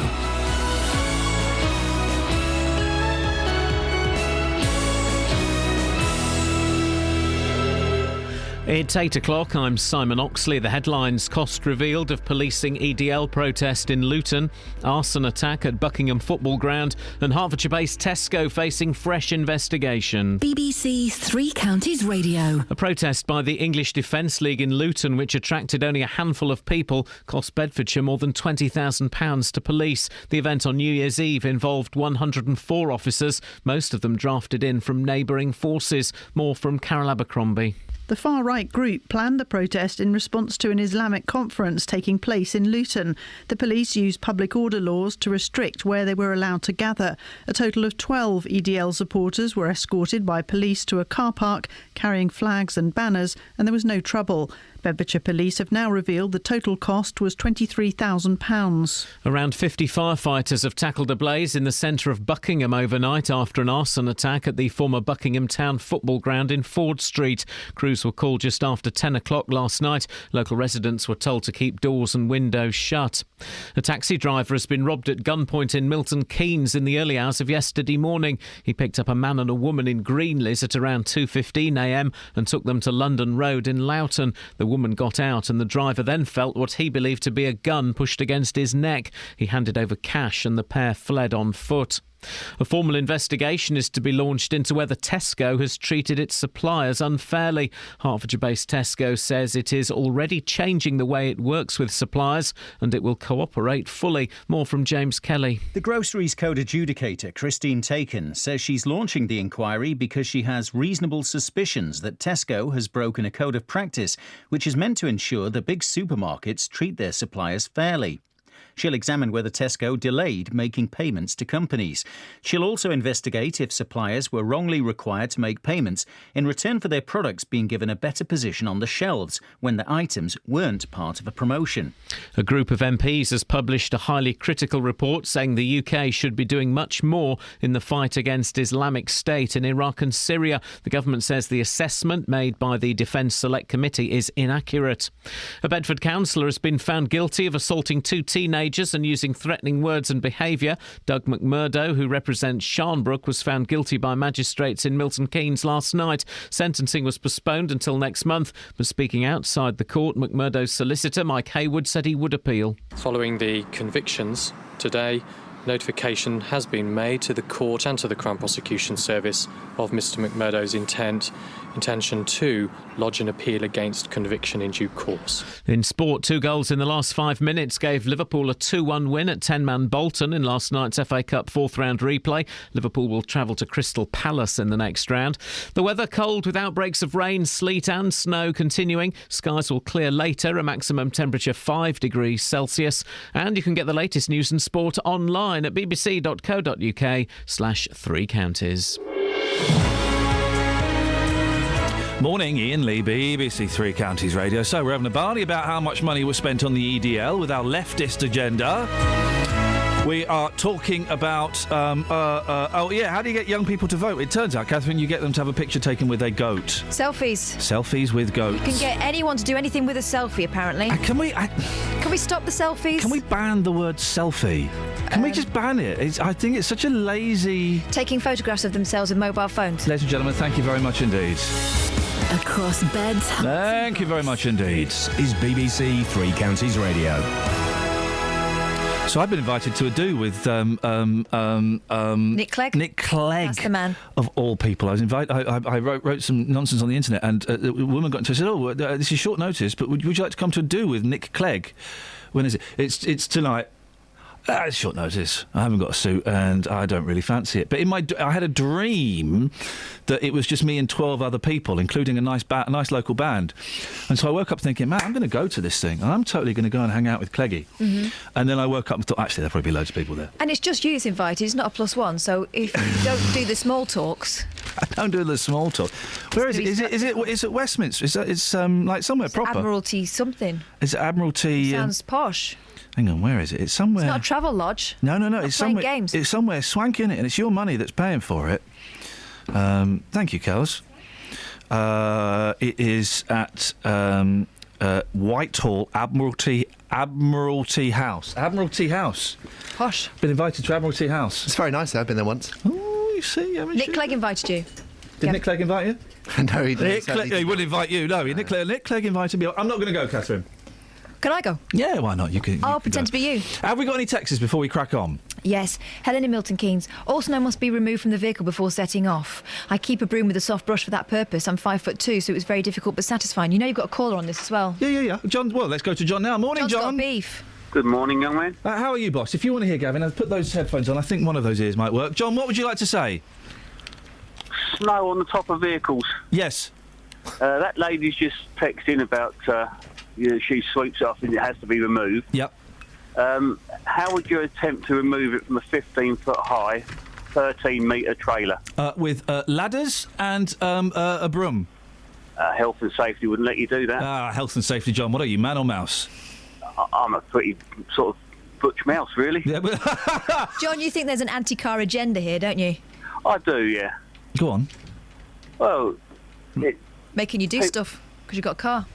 Yeah, if you can reach it, you can do it, basically. And I think if it is law, it's just one of those silly things they won't get. No, it's not a silly thing. It takes you 30 seconds. We're talking about wiping the snow off the top of the car. It takes you 30 seconds, and if you don't do it, well, then when you're speeding along the M1, it's just going to hit some poor fella in the windscreen at the back. Could cause damage or an accident. It wouldn't cause any damage, but it would also help if that other chap has failed to fill up his washer bottle and he needs that little bit of extra moisture. Wow, John, that's a little bit... John, thank you very much indeed. I didn't think people would be so anti getting the snow off the top of your car. Anyway, let's move on, shall we? Bedfordshire Police have spent more than £23,000 on policing an EDL protest in Luton, where only 12 protesters turned up. That's the extra money they would have spent on policing an average day in the town. Well, the protest on New Year's Eve was in response to an Islamic conference that was being staged in the town. Gavin Shuker, Labour MP for Luton South, £23,000, only 12 protesters. What do you think? Well, it's a pretty depressing state of affairs, isn't it? You end up in a situation where the EDL once again target Luton. Yep. They come to protest against, by the way, an Islamic conference that talks about the true meaning of jihad. Jihad in the understanding of these scholars as being not about blowing yourself up, not about waging war, trying to do a really good thing. Yep. And you end up with 12 people turning up, idiots standing around in a car park, and we have to pay for it. I think it's unacceptable. You say it's unacceptable, but it is, as I was saying to a guest earlier on, it's one of the great things about this country that people can protest. As long as it's organised and goes through the official channels, they can protest. And they can protest about pretty much anything they want. And whether we agree with it or not, that's great. They can protest about pretty much whatever they want. There are a couple of restrictions, though, understandably, in the law. So the first one is obviously if it's going to cause a major public order incident which the police can't themselves contain. So back in 2009, when Alan Johnson was Home Secretary, we had to ban a march coming through Luton, organised with very little notice, where the police felt they couldn't do it. Secondly, though, if you continually target a certain place, there are reasons why you can prevent a protest. Oh, I didn't know that. OK, so if they're doing a protest in Luton every week, you could say, do you know what, you can have one every couple of months, but that's your lot. Absolutely, because what we want is the voices of ordinary people to be heard alongside those people that want to target. Now, I vehemently disagree with the ideology of the EDL, and I think that they've shown themselves up to be the idiots that they are by turning 12 people up on New Year's Eve to a car park that costs us 23 grand. However, they do have a right to protest. What they don't have a right to do is to keep on continually targeting Bedfordshire Police in this way. So what do you suggest is done then? The EDL sent a bill that they're banned from protesting? What do you think? Well, there's certainly a question about cost reclaiming here. So for each of those 12 individuals that turned up to a protest, by the way, that was cancelled at the last minute by the EDL, these are the people that clearly didn't get the memo. for those people... So these are the brightest of the brights. Yeah, I was going to say, that would be a truly entertaining thing to see them get the bill for this particular protest. We're about to potentially have a referendum here in Bedfordshire about 100 additional officers, cost to the taxpayer. Now, one of those could have been paid for by this protest. The £2.3 million we spent on a large EDL protest a couple of years ago would have gone into frontline policing. But we can't send them a bill simply because not many people turned up or because we don't agree with their ideology, can we? No, I agree with that. But at the same time, you could organise a protest without the fear of violent confrontation, which is what accompanies these EDL protests, at a much, much lower cost. We have protests coming through Luton all of the time. Why is it we have to put up Fortress Luton when the EDL come to town? Very simply because we know there's a fear of violence. And I'm aware that we've had a guest on who has accused the BBC of a leftist agenda. I'm that's obviously true. I'm trying to counter that. Especially this show. They don't come through all the time, do they, the EDL? I mean, when was the march prior to this? It was a while ago. You had something actually was targeting a five-a-side football match in which kids were playing up in Stopsley. Okay. The additional costs of that were, I think, around about 200 more officers. It is a joke. We have continual protesting. There may be gaps of months or years in between, but they're not going after, hard targets. They're going after the softest things, and we're continually having to play catch-up. I think it's wrong. The police did the right thing, though, didn't they, spending this money? Because if they'd have, if 1,000 people had turned up and there were only 12 coppers, we'd all be going, oh, blooming police, aren't they stupid? Why are they not keeping an eye out for us? Yeah, I think that's right. And I think it puts Bedfordshire Police in a very difficult position. Like all police forces, they're facing major budget cuts. At the moment, they're losing officers. We potentially might take on a few more. But they're having to spend their money not on what people really care about, which is tackling drugs in the town, where there's a major issue, tackling women involved in prostitution, where there's major child sexual exploitation, all of these different issues. We're standing around in a car park watching 12 idiots shouting on a New Year's morning. Now, there are two sides to this. The first side is we've got to get smarter at targeting the efforts of EDL and others that want to come and disrupt the normal life in our town. But secondly, we've got to appeal to these people that are doing it. What are you doing? What have you achieved? The far right will always find its expressions, but I don't want them to find their expression here in this town. Do we? You say that the march had been cancelled and these people didn't hear, but the fact that there are only 12, do we read something into that the EDL is now running around like a headless chicken and is on its last legs? Yeah, I mean, my personal view is that the EDL basically peaked when they said they would get 20,000 people to Luton back in 2011, 2012. They managed to get about 5,000. It shut down the town for the day and did major reputational damage. But after that, they've never been able to get the numbers they wanted. Saying that, though, some of the horrific stories we've had about the so-called Islamic State this week, that's the kind of stuff that fuels this hatred, this misplaced hatred of Muslims and people what look different to us. Yeah, absolutely right. And, you can't look at what's going on in the Middle East right now and say in any way that it's beneficial to our community cohesion here in the UK. What I would say, though, is that we do have an issue, it's acknowledged, with young British Muslim men very often going over to Syria to fight. They're going over to kill other Muslims. And so an event that comes in and talks about the true meaning of jihad, understood in the age-old religion of Islam, that tries to correct people and pull people around, is something we should encourage, not something we should be protesting against. Gavin, nice to see you. Thank you very much for coming in. 08459 455 555. Across beds, hearts and bucks. This is Iain Lee. BBC Three Counties Radio.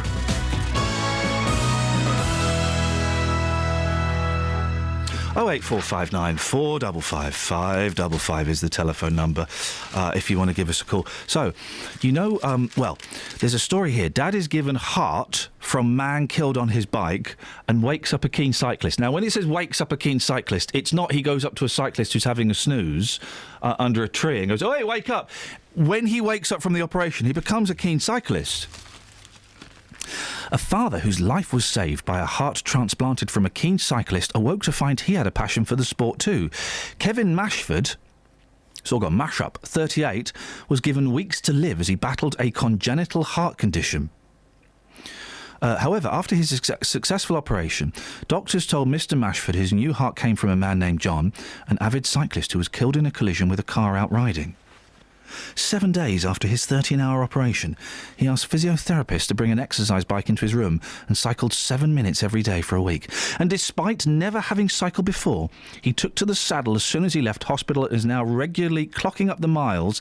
Now, this bit's weird. With John's name etched inside his helmet. His helmet. His helmet. His helmet. That bit's a bit spooky.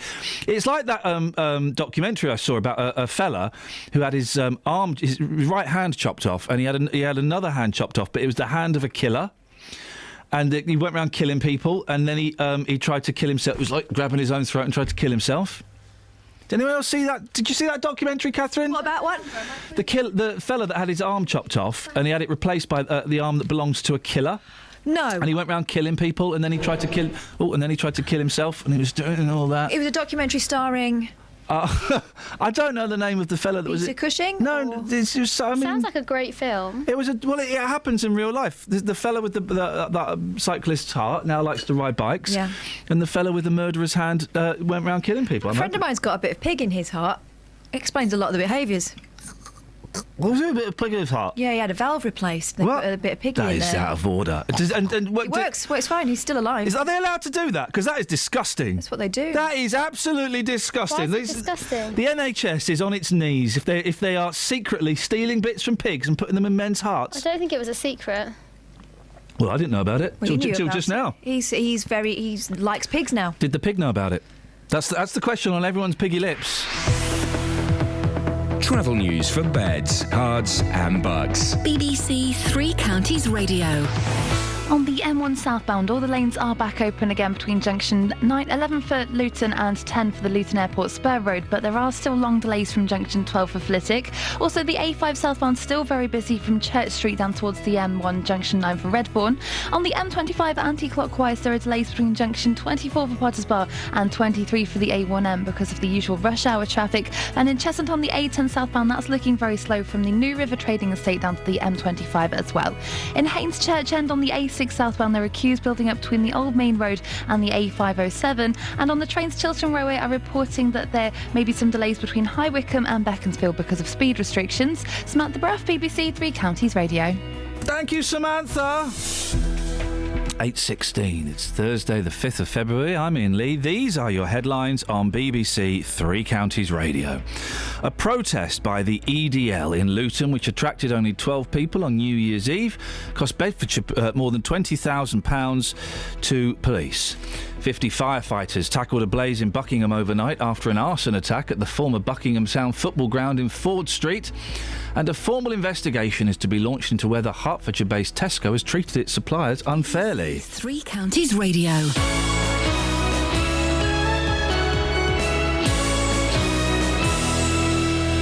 Look at you, Noel Coward, stroke Errol Flynn, stroke David Niven. Oh. Yeah, stroke Anthony Newley. Well, thanks very much. Very dashing, a nice jacket. You couldn't wear that on TV, that would strobe. Just to flag that up. Right, OK. Beautiful shirt, lovely scarf, and I gotta say, very dashing attitude. Oh. Yeah. Why have you got a scarf on? Because I'm cold. Oh, are you? But I like it. Now you feel cold. Now I like you feel it. the cold. Yeah, I like it, though. Right. I like it like that. Shall we try and find the radiator again? I don't know where the radiator's gone. The one where the wheels fell off it. I bet it's under Jan's desk. Do you think? Yeah, I bet Jan's got the warmest legs in show business. I'm going to go and have a rummage under her desk. Well, be careful. Do it delicately. What's on your show this morning? Coming up on the Big Phone in this morning, I'm sensing you might have an opinion on this today. Yeah. And I'm also sensing I think I know what it will be. Huh? Do you think it's too risky to have a dog if you've got small children? The number of dog attacks reported to the police in Beds, Herts and Bucks has risen by 5% each year for the last 3 years. The increase is due in part to changes in the law which criminalises owners who allow their dogs to attack people in their own home. Last year, around 500 people had to stay overnight in local hospitals after being bitten by dogs, and many of the cases reported to the police are young children who've been bitten by the family pet. Yep. Well, from 9 this morning, I want your reaction to this. Do you think it's too risky to have a dog if you've got small children? You know that I have got a puppy. She's now 6.5 months old. Yep. I have no idea how anybody would be able to combine a 6.5-month-old puppy and small children. I don't know how you could do it. How old are the children? I don't know. 3? Your children's age? 3, yes, I would. I would get a small dog, and I'm trying to find... small dog. My friend... I'd get a dog like that. My friend Doug had a Jack Russell. A Bichon Bolognese. And Jack Russells... Oh, they're horrible little dogs. They can attack children. Oh, they're just rats. They're just rats, aren't they? You've got to look at their teeth. Don't be taken in by the hair. Look at them, because I remember Mick Martins having a look at a dog a friend of mine was getting. He said, not any children. It was a Chinese crested powder puff. So it looked Chinese like powder puffs. It looked like a sort of cutesy-wootsy dog. What? The teeth on it were enormous. Yeah. But all these people who say, oh, I never leave the dog in the same room as the children. Yeah. Well, as far as I'm concerned, and I do now have a dog, so I kind of know, surely then you would have to leave your dog, your puppy, in a crate all the time. Because when you're busy at home, when you're cooking the dinner, when you're, popping to take the washing upstairs to put it away in the drawers, what are you going to do with the dog and the children? Are you going to honestly manage to keep them apart all the time? I just don't believe people who say keep children and the dog apart. Surely that's as well a way to breed resentment between the two. I wouldn't get... thinking, why are you... And what a life for the dog. I mean, if the dog spends its whole life being shut out somewhere, either shut out in the kitchen away from the family or shut in a crate, I mean, what's the point of having the dog? Yeah, well... It's certainly going to provoke debate this morning. From 9 this morning, I'd like your reaction. Do you think it's too risky to have a dog if you've got small children? I'd like your stories, your experiences on 08459 455 555 from 9. Every weekday from 3. Let's talk about your story. They're little globules of it's chocolate. What is that sticking out of that? That's the abdomen of the ant. Roberto Perroni. Film critic Richard Fitzwilliams, welcome to the programme. Richard, will you be watching Rambo 5? They are unsubtle, they are silly, and they do not appeal. Overweight people are being ignored, humiliated and insulted on a regular basis. When you're in the supermarkets, people watching what you're picking up and passing comments. Can I ask you, Claudette, what does it cost to have a cycle of IVF when you decide, well, I have to have children? It all totaled to nearly £25,000. When you're in such a low and desperate place, you'll do anything. Roberto Perroni on BBC Three Counties Radio. Now, it's an important year to ensure that you're registered to vote because there's a general election happening in May. But changes to the voter registration system could mean that thousands of people miss out. Today is National Voter Registration Day, which targets anyone who isn't on the voting register, including around 250,000 young people. One university in the eastern region is running a Goats for Votes. Explain Goats for Votes to me, Catherine. You're allowed to touch the goat and have your picture taken with it if you register to vote. Gosh. Yeah. Wow. I couldn't find a stoat. No. Or a moat. But we can talk to Tony Pearce, who's president of the National Union of Students. Morning, Tony. Morning. Why can't more students be bothered to register to vote? I think the really important thing here is that we recognise that there's been a massive... And this isn't just students, it's everybody. Tony, it sounds like I don't know if you're moving. It sounds like you're underwater a little bit. If you, I don't know what's going on. Just try it again. Yeah. Sorry, I'm not moving. Okay. We used to have a system where the head of the household could register you to vote, and if you were a student, that meant that your university could register you to vote in your halls. And what's happened now is that individual students need to register to vote, and I think the main thing is that students just aren't aware that that's happened. And so what we're doing throughout this week, and particularly today on National Voter Registration Day, is lots of activities to get students aware that they need to register to vote and to talking about how important it is that they have their voice heard at the general election. It surprises me because universities usually have got such strong political groups, and I, remember when I went to university was surprised at the number of politically active and thoughtful people that were there. Surely students would have found out that they've got to register to vote. So I think that's exactly what we're doing at the moment, is making sure that they do know that. So, for instance, this week, just at Huddersfield University, 1,000 people have been registered to vote. I heard you talking then about what's happening at the University of East Anglia, where they've got some really interesting ideas about engaging students in registering to vote. But the thing is, what worries me about this Goats for Votes thing is it just sounds dumb. It just sounds dumb. These are intelligent young people. Why do they need a gimmick to do something like this? Why don't you just go, hey guys, you need to register to vote, otherwise you're not going to have a say? I don't get why you need to involve tomfoolery. I think part of it is that, the fact that they are doing something that's a bit gimmicky and a bit fun means that it's on your radio show today.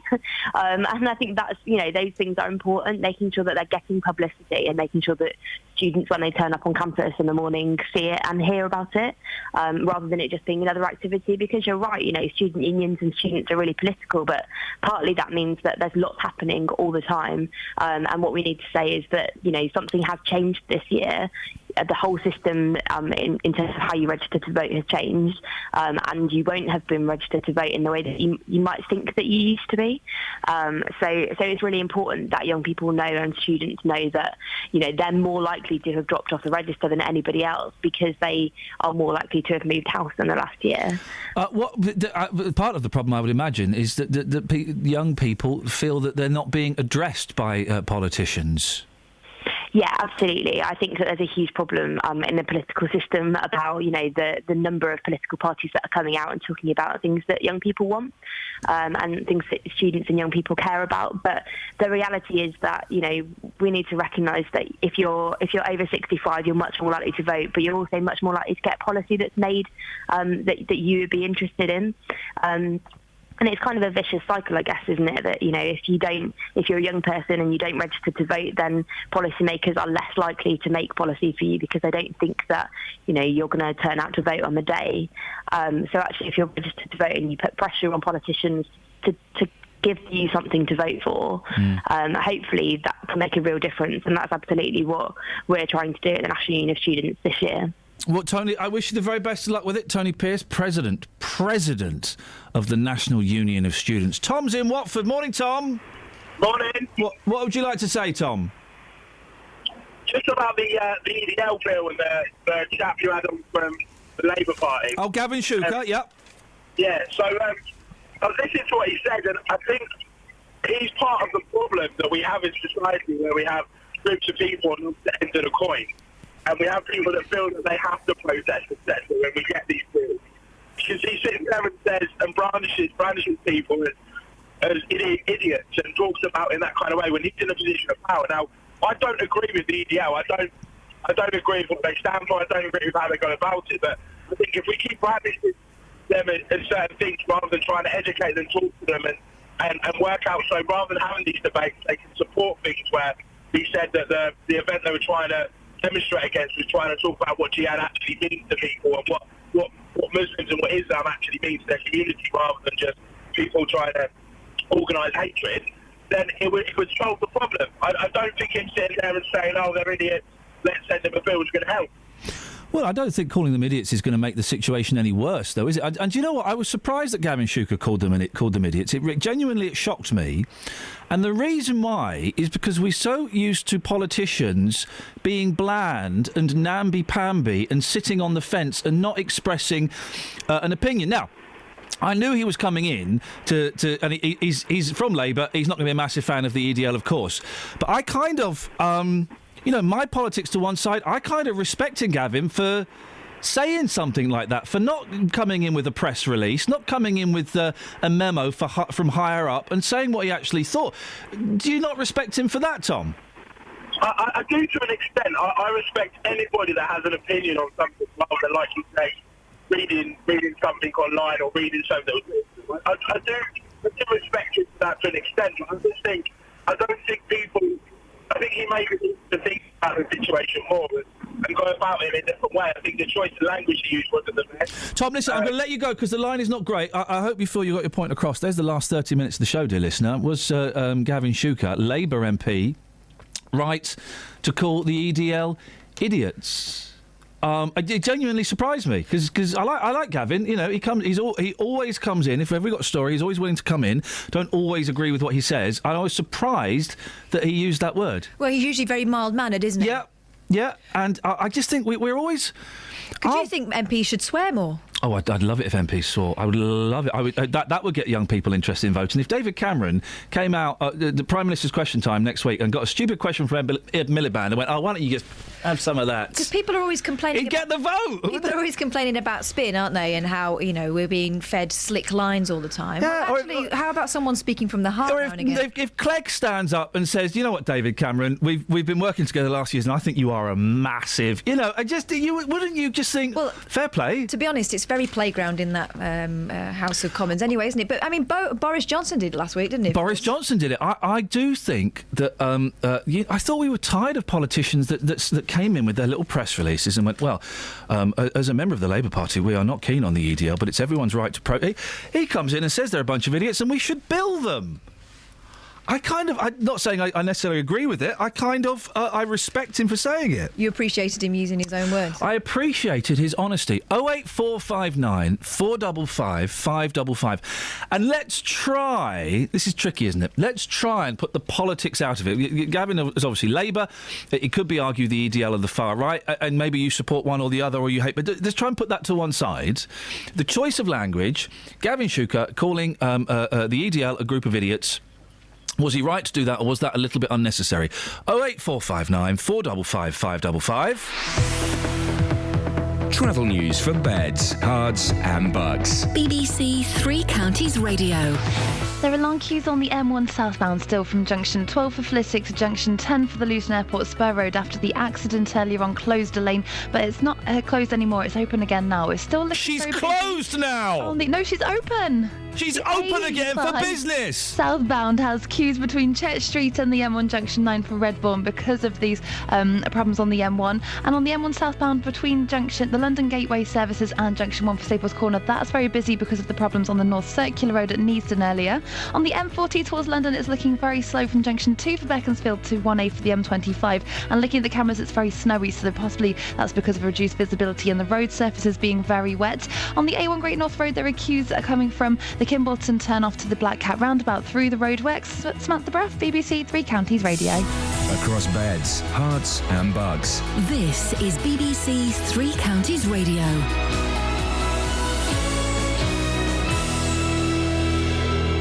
It's 8:30. I'm Simon Oxley. A Luton MP has called on the English Defence League to stop targeting the town after it was revealed that a protest which attracted only 12 people cost Bedfordshire Police £23,000. The event on New Year's Eve involved 104 officers, most of them drafted in from neighbouring forces.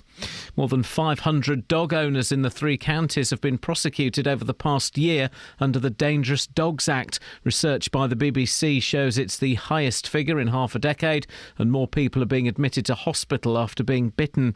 And around 50 firefighters have tackled a blaze in the centre of Buckingham overnight after an arson attack at the former Buckingham Town football ground in Ford Street. Crews were called just after 10 o'clock last night. Three Counties Sports. BBC Three Counties Radio. 2 goals in the last 5 minutes gave Liverpool a 2-1 win at 10-man Bolton in last night's FA Cup fourth round replay. Liverpool will travel to Crystal Palace in the next round. Bolton were leading 1-0 when Neil Downs was sent off, but manager Neil Lennon decided to criticise the referee rather than his own player for needlessly collecting a second yellow card. Could comfortably have been 2-0 up, and the sending off changed the game. I thought the referee was really poor tonight, not happy with his performance at all. The second tackle is a yellow card, but the first one's not. Not convinced ours was a penalty either, but it looked like there was a little bit of contact. And I think he spoiled the game. Certainly spoiled it from our point of view anyway. And Bolton's exit means they will host Watford in the Championship a week on Saturday, February the 14th. Watford striker Odion Ighalo has been shortlisted for the Championship Player of the Month award for January after he scored 7 goals last month. Louis van Gaal has been charged by the FA. It's over comments he made to the media after Manchester United's goalless cup draw at Cambridge.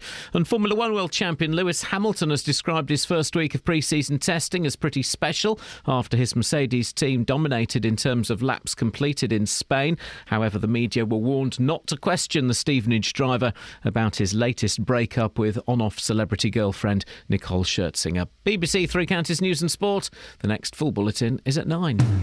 Call 08459 455 555. BBC Three Counties Radio. Stuart's in Bedford. Morning, Stuart. Good morning, Ian. What have you got for us, boss? Well, you're talking about getting young people to vote. Yeah. Well, if you watch Prime Minister's Question Times on a Wednesday lunchtime, yeah, why would people want to vote? It's honestly, it's a farce. I mean, the way Cameron is asked a question by Miliband, but you never get an answer. No, I know. No one answers any of the questions. I was listening to this yesterday, and Ed Miliband was asking a question about... it was a really boring question, and there were other things he perhaps should have focused on, but he was asking about hedge funds not paying tax, and it costs the country something like £150 million a year. And David Cameron wouldn't answer it. He said, so, right, Mr Prime Minister, when are you going to change... Why don't hedge funds have to pay tax? It costs us £140 million a year. You're talking about hedge funds? Well, last night on television, Ed Balls couldn't remember the name of somebody. That was his actual answer. And you know, the questions that come from the benches are all pre-decided. They get a list. They can choose. All David Cameron could bang on about was the fact that Ed Balls had looked like a proper plum on Newsnight because he was it's a brilliant clip. Ed Balls is being questioned. What do you think about the fact that more business leaders are backing the Tories than you? And Ed Balls goes, no. Loads of business leaders are backing Labour as well. I've just been at a do with loads of them. Oh yeah, who was there? There was Bill somebody. That was his answer. Yeah. Did you hear that, Stuart? Yes, I did. Bill Thomas it was. It was, yeah. You went, there was Bill somebody. Yeah, that's right. But like you say, all the questions that are asked the Prime Minister from the benches, they've all been given to the questionnaires. Yeah. So Cameron then has the answers to answer them. He can't answer them straight. Well, but in fairness, Stuart, and sitting slightly on the fence, what with an election coming up, no one does. No one answers any of the questions that they are asked, be it in Prime Minister's Question Time or be it in an interview. Everybody sits and fudges. Well, I mean, but Cameron has made so many pledges over while he's been in power. Yes. I mean, he'll be out doing Pinocchio before long. OK, now listen, while you're here, I just want to get... I don't know if you heard, we had Gavin Shuker, the Labour MP for Luton South, in earlier. He described the EDL as idiots. That's the wrong word, but very, very close to the... Was he right to say something like that? I'm guessing, Stuart. I don't know. I'm getting a few psychic clues that maybe you lean a little bit to the left. So try and put your politics to one side. Gavin Shuker speaks from the heart. OK, Stuart, OK, thank you. I'm getting a little bit of political bias there. Was he right, dear listener, talking to you now, to call the EDL idiots? I suspect a Tory politician would do the same as well. I don't know. 08459 455 555. We got any texts? We've got texts. I've also put that on Twitter. OK, yes, I saw that. Well done. Well, I mean, that's the question, isn't it, really? Should they be using... should they be insulting? What's the @ sign called? It's not an ampersand, that's the and. @ mention. Sorry? Do you mean on Twitter, @ mention? No. I know what it's called in Spanish, but I don't know what it's called. What's it in Spanish? Arroba. Arroba. So what's it called in English? What are you doing in my studio? Isn't it just called I'm just stretching. Well, what? I don't need to show you some love. I want to show you some love. I don't want to see his love. Peter in Wilmer Green says, if you need a goat, God help democracy. Hi, Peter. OK, thank you, I think Peter. he's talking about the goats for votes. If you need a Matt Lockwood to fill 5 minutes of radio, then God help the broadcasting, but that's what we need, Matt. Tony says, why goats for votes? Why not stoats for votes? What have the stoats done wrong? Why not boats for goats? Give every goat a boat. Votes for groats. That's payment for your. That's illegal. That's illegal. We won't do that. Matt, what are you doing? I've come in to say hello. OK. Well, is there any other reason? He's been talking to people on the streets and wants to tell you what they said. Oh, thank you, Matt. OK. Initiative. This is what we like. This is what we like, young man. We need some light relief from all the politics from the EDL. Let's just have some fun for a couple of minutes. The key question of the day, who would win in a fight, Batman or Superman? And I put that to the streets. I took it out there. It's snowing down. You know, it was cold out there, but I did this for you. I just wanted to make you laugh. Make the listener laugh. I'll be the judge. Show you some love. I'll be the judge as to whether this makes me laugh. Yeah. You watch my face for the next 1 minute 55 and we'll see. So you won't laugh now. Reverse psychology. Who would win in a fight? Batman or Superman? Well, personally, I prefer Batman, but as a character, but Superman definitely has more abilities. Batman can't shoot lasers out of his eyes, for example. But Superman wears like a stupid costume, doesn't he? Like that blue spandex. It's ridiculous. You can't have a man in blue spandex, can you? Well, like I said, I prefer Batman, but in a fight, if you compare the stats, Batman has absolutely no superpowers. He's just a very good fighter. If there was a fight between Batman and Superman, who would come out on top? I'm not sure because I'm a fan of Iron Man. You what? I'm the fan, supporter of Iron Man. Oh, you like Iron Man? Yeah. All right, so you're not keen on Batman or Robin? No. Why do you like Iron Man? I don't know. I'm not interested in graphic novel stuff like that. So if it was Iron Man who was having a fight with Batman, who would win? Batman.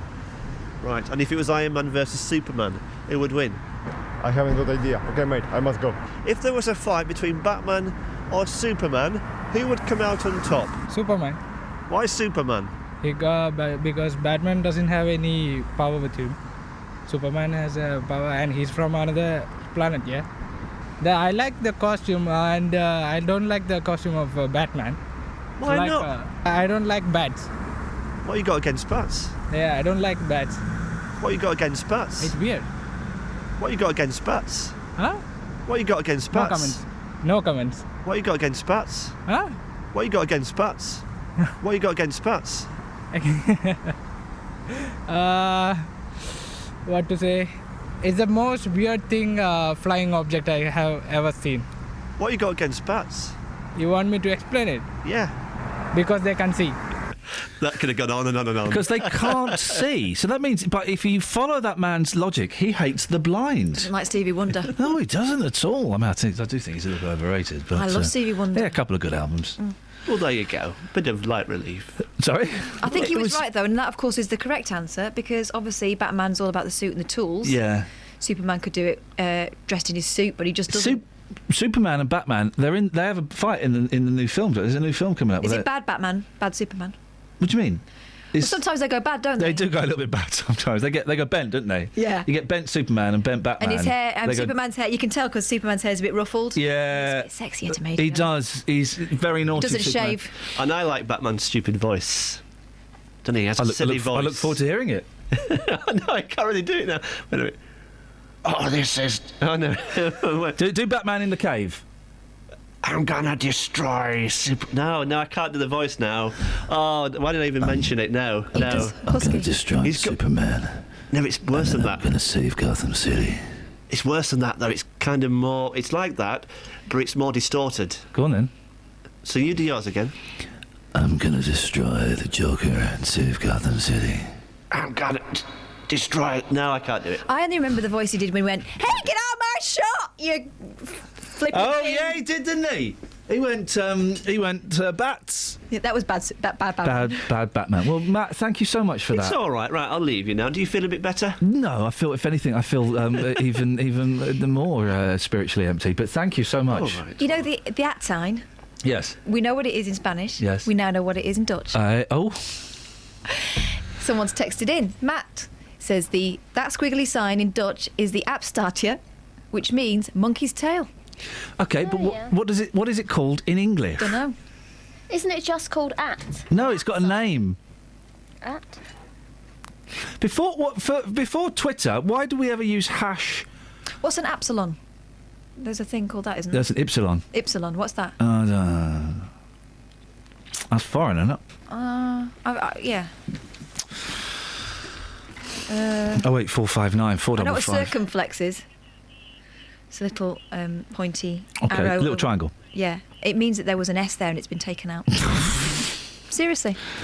08459 455 555. You know, like in arrête in French? I don't, mate. Right. If you put the S in, it's arrest. Which is where we get it from. Fact. Okay, well, that's certainly something to look forward to. Hey, this is going to be... Where's the Telegraph? Tell me.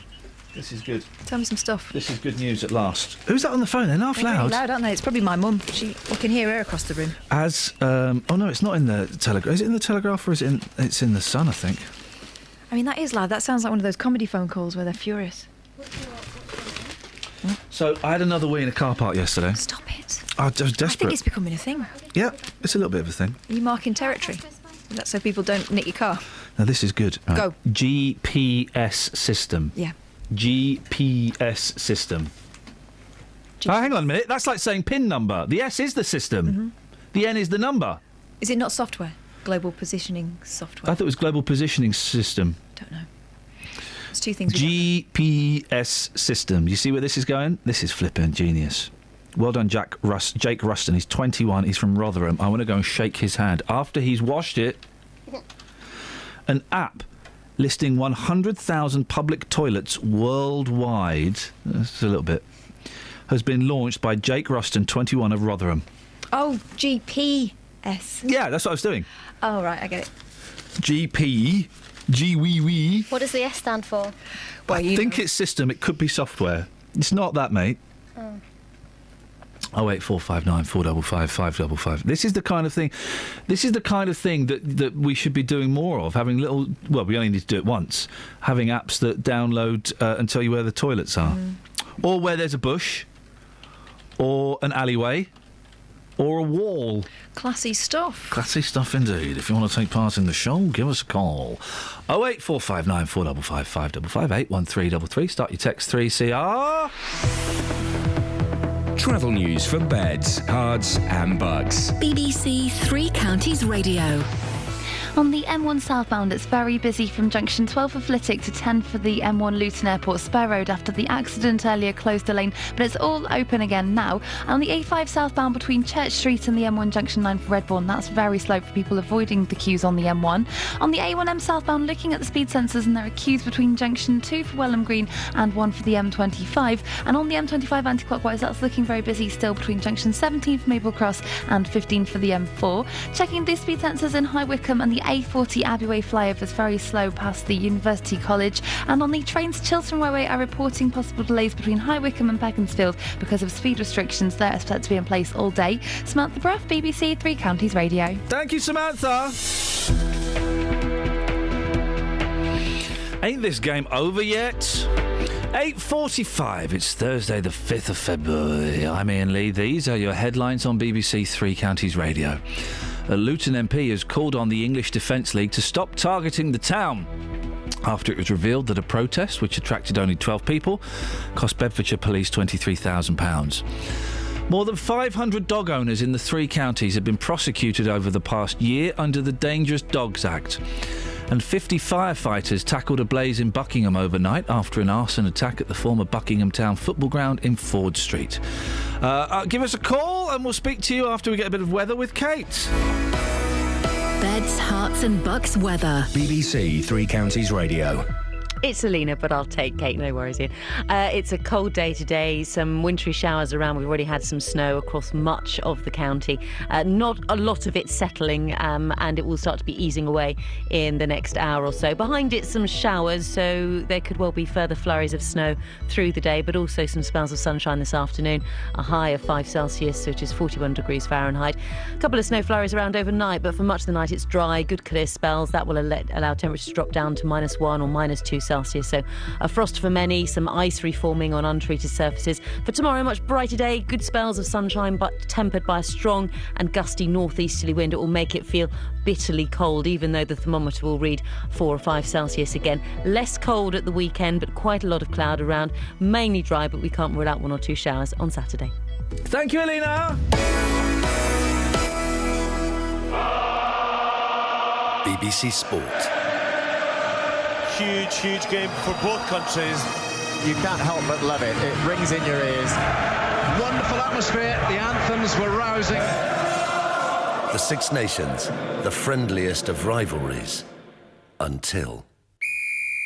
Blood and thunder, the home team. Absolutely giving him both barrels. Oh, he's tackled after he kicked the ball. A surge to the line. The fly half beating 2 defenders on the line. Rugby's greatest championship, the Six Nations, starts tomorrow night with Wales versus England from 8:05 across the BBC.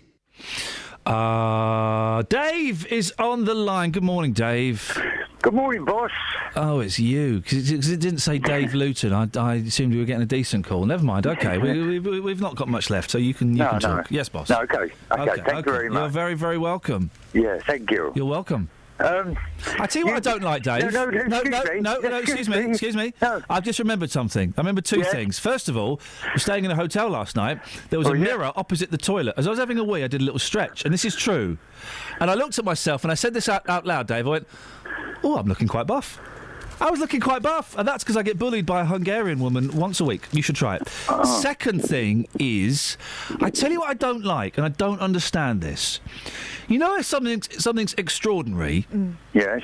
Why do some people say extraordinary? Because that makes it sound really boring. Why don't they say... Because I know it's spelled extraordinary, and I found out And the that's hard what way. it means.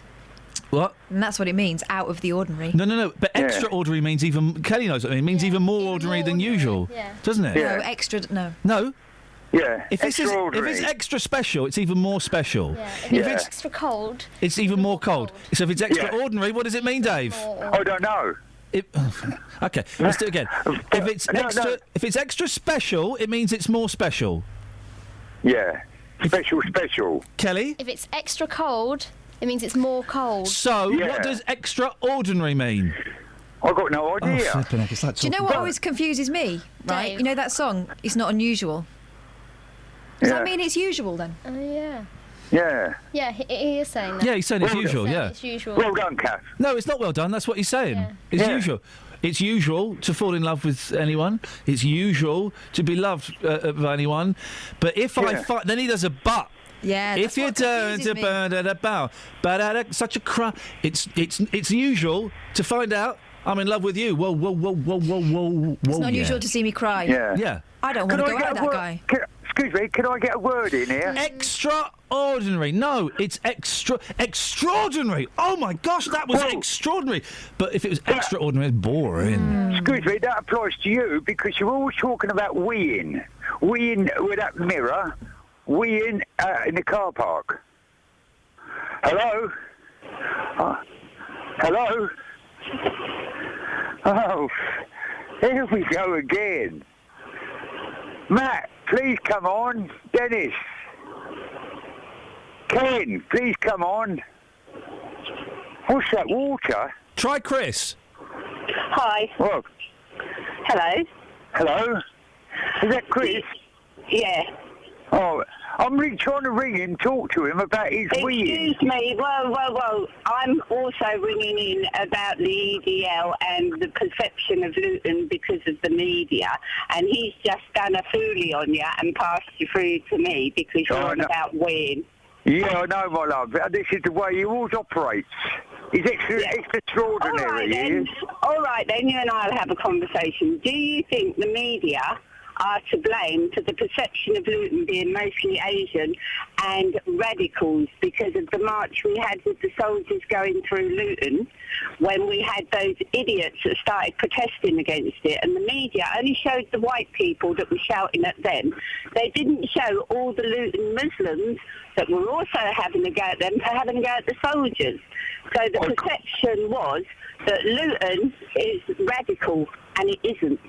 There was a lot of decent Muslim people that did not like those idiots that were shouting at the soldiers, shouting at them, did they? No, they did. You're quite right, my love. Luton is not a totally Asian community, right? No. You know that if you come from Luton, right? And the Muslims we have are very nice people, the majority of them. Obviously, there are some Pratts, but you get Pratts in every lot. You get English Pratts, you get Lutonian Pratts, you get people that work on the radio that can be Pratts by putting people onto other people. That's right, my love. Yeah, you've said right exact words there. Yeah. So where we got to... No, I don't agree with all this marching and all this... Oh. What the... Chris, what's going on with your phone? Well, yeah, I was wondering if... Have you got your radio on? I just put it on because I wanted to know if you played music or something while I was not at all. Listen, I'm sorry. Unfortunately, that wasn't Dennis. That was Dave. Oh, sorry, Dave. Go on, listen. So, Dave is a plum, and you had a sensible point you wanted to make. Go on. Right, I I just think that the media is unfair to Luton in the sense that it does make it look like it's a Muslim radical town when it isn't.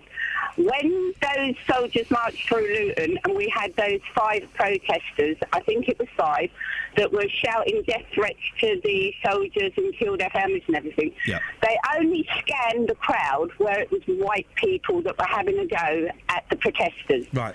They didn't show all the Muslims that were well angry and really angry that they were slating the soldiers, because it is a more liberalised Luton with the Muslim people. They are decent, they are hard-working, a lot of them, and I feel sorry that the perception was made on those 5 because the media didn't pan out to show all that was the people that was a while ago, wasn't it, Chris? Yeah, I it was. Trying to place it because I don't think I was here then, and I know what you mean. I suppose the thing is, 5 idiots shouting abuse like that is the story, but yeah, I know exactly what you mean, and I really try, and we don't always get it right on this show, but I try and balance it a little bit more. At least I like to think I do. I don't know if you agree that we do or not. I don't know. The thing is, Gavin Shankar this morning's calling the EDL idiots. That's just for vote winning. I'm sorry, I don't agree with you. I think he's quite an ineffectual person. Okay, right? but why do you? But why? Because him calling them idiots. Well, we've already had a phone call that said he was out of order for saying that. Yeah, but you see, by the same token, I think these people that are extreme, and the EDL is extreme, and the extremists we had the day the soldiers marched through, should be put in a gladiatorial ring and allowed to fight it out amongst themselves instead of trying to draw all people. Hang on a minute. You called Gavin Shankar. You called Gavin Shankar, the Labour MP, as just trying to win votes because he called the EDL idiots. You want to put him in a ring and have a big punch up. Yeah, but also with the opposition, which are the radicals, right? What I'm saying is rather than make the police go do these whatever, let's have a good show of it in the football ground, the stadium, turn it into a gladiatorial ring, and let just the people that feel they want to make other people do their bidding, i.e. the extremists. No, but hang on, Chris. Fight it out. But do you not see? Because we all want people to do our bidding, even the weedy liberals and your bidding is you want them to have a fight. But not by making other people use violence. If they want violence to be the answer, let them belt each other out. I don't think the majority of them want violence. They just want hatred. They're just very angry. Yeah, and hatred people, but on leads both to sides. Violence. Yeah, well, maybe. Chris? So, I think that personally, we should back the police more, and then they wouldn't need to call them in. If they could rely on the public to behave instead of joining in when all this gets overtaken, right, then they wouldn't need too many. If people could turn their back and walk away from violence instead of being drawn in like magnets to it... Turn the other cheek instead of being a violent magnet. Yeah. Chris, thank you very much indeed. Do you want some stats? Yeah. Now, this is the racial structure according to the 2011 census. Of Luton. Structure of Luton. Okay, right, okay. yes, So white population, 54.6%. Welcome. Asian population, 30%. Good day to you. Black population, 9.8%. Congratulations. Mixed, 4.1%. And well done. Other, 1.5%. Other? Was that like Chinese? I guess it's Chinese, Latino. Well, no, Chinese would come under... was there Asia? Was there an Asian category? Yes. So Chinese would come under the Asians. Would it? Oh, it's such a... Anyway. Yes. So, if the perception is that there are more Asians than anyone else in Luton, it's quite clearly false. We got time if you want to put someone through? No, we put... hang on. Unless it's someone we don't want to talk to, and you're being polite. In which case, you'd let the cat out of the bag. We've given away our secret technique. Abdul! Good morning, Mr. Lee. Good morning, Abdul. What you got for us? You got a minute? Yes, I was going to very quickly say that the only reason that Gavin Shankar has come along and called them idiots this morning is because he relies as a Labour candidate so heavily on the Muslim vote, and therefore he's got to sort of call them idiots in that term and make sure that everybody who's a Muslim understands him for saying that. Could it not be? And that's interesting. I hadn't considered that. That's interesting. Sorry, and if I could just carry on because I know we're really short on time. Well, no. Hang on a second. Yeah, go on. Could it not be that he genuinely thinks they're idiots? I very much doubt it, because I haven't heard Gavin Shuker say things like that before in the past 5 years when he's been an MP. And also this year, he's got added competition because both UKIP have a Muslim candidate standing. So, of course, he will take some votes away from him. You've got 20 seconds, Abdul. It's all yours. I'm shutting up. Thank you. And also, there's an independent standing, an independent Muslim standing for election as well. Therefore, even more split in the Muslim votes.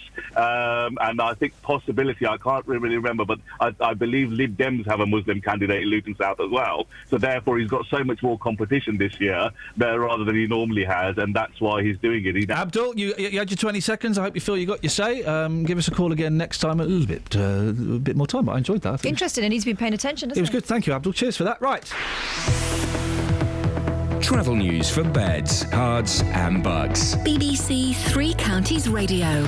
There are queues on the A1M southbound between junction 2 for Welham Green and the M25. And on the M25 anti-clockwise, it's still looking very busy between junction 25 for Enfield and 23 for the A1M. On the M1 southbound, it's easing off now between junction 11 for Luton and 10 for the Luton Airport Spur Road after the accident there earlier on. And in Amersham on Gore Hill, it's looking very slow between the A413 and the A40 London Road. Looking at the speed sensors in High Wycombe and the Abbey flyovers, quite busy past the University College at the bottom of Marlow Hill. And on the trains, Tilton Railway have possible delays between High Wycombe and Beaconsfield because of speed restrictions, but looking at the departure boards, there's no major problems at the moment. Samantha Bruff, BBC Three Counties Radio. Samantha, thank you very much indeed. Thank you, Matt. Thank you, Kelly. Thank you, Catherine, as always. Some excellent calls. Brilliant. Thank you very much. Don't forget, tomorrow between 7:30 and 8, the door is open. You can turn up if you want. We're going to play records as well. Till tomorrow at 6 from us. Ta-ta. Local and vocal across beds, hearts and bucks. This is BBC Three Counties Radio. Thank you, Iain. Good morning. Welcome to the JVS show. I'm Jonathan Vernon-Smith. It's Thursday, it's 9 o'clock, and on today's Big Phone-In, do you think it's too risky to have a dog if you've got small children? The number of dog attacks reported to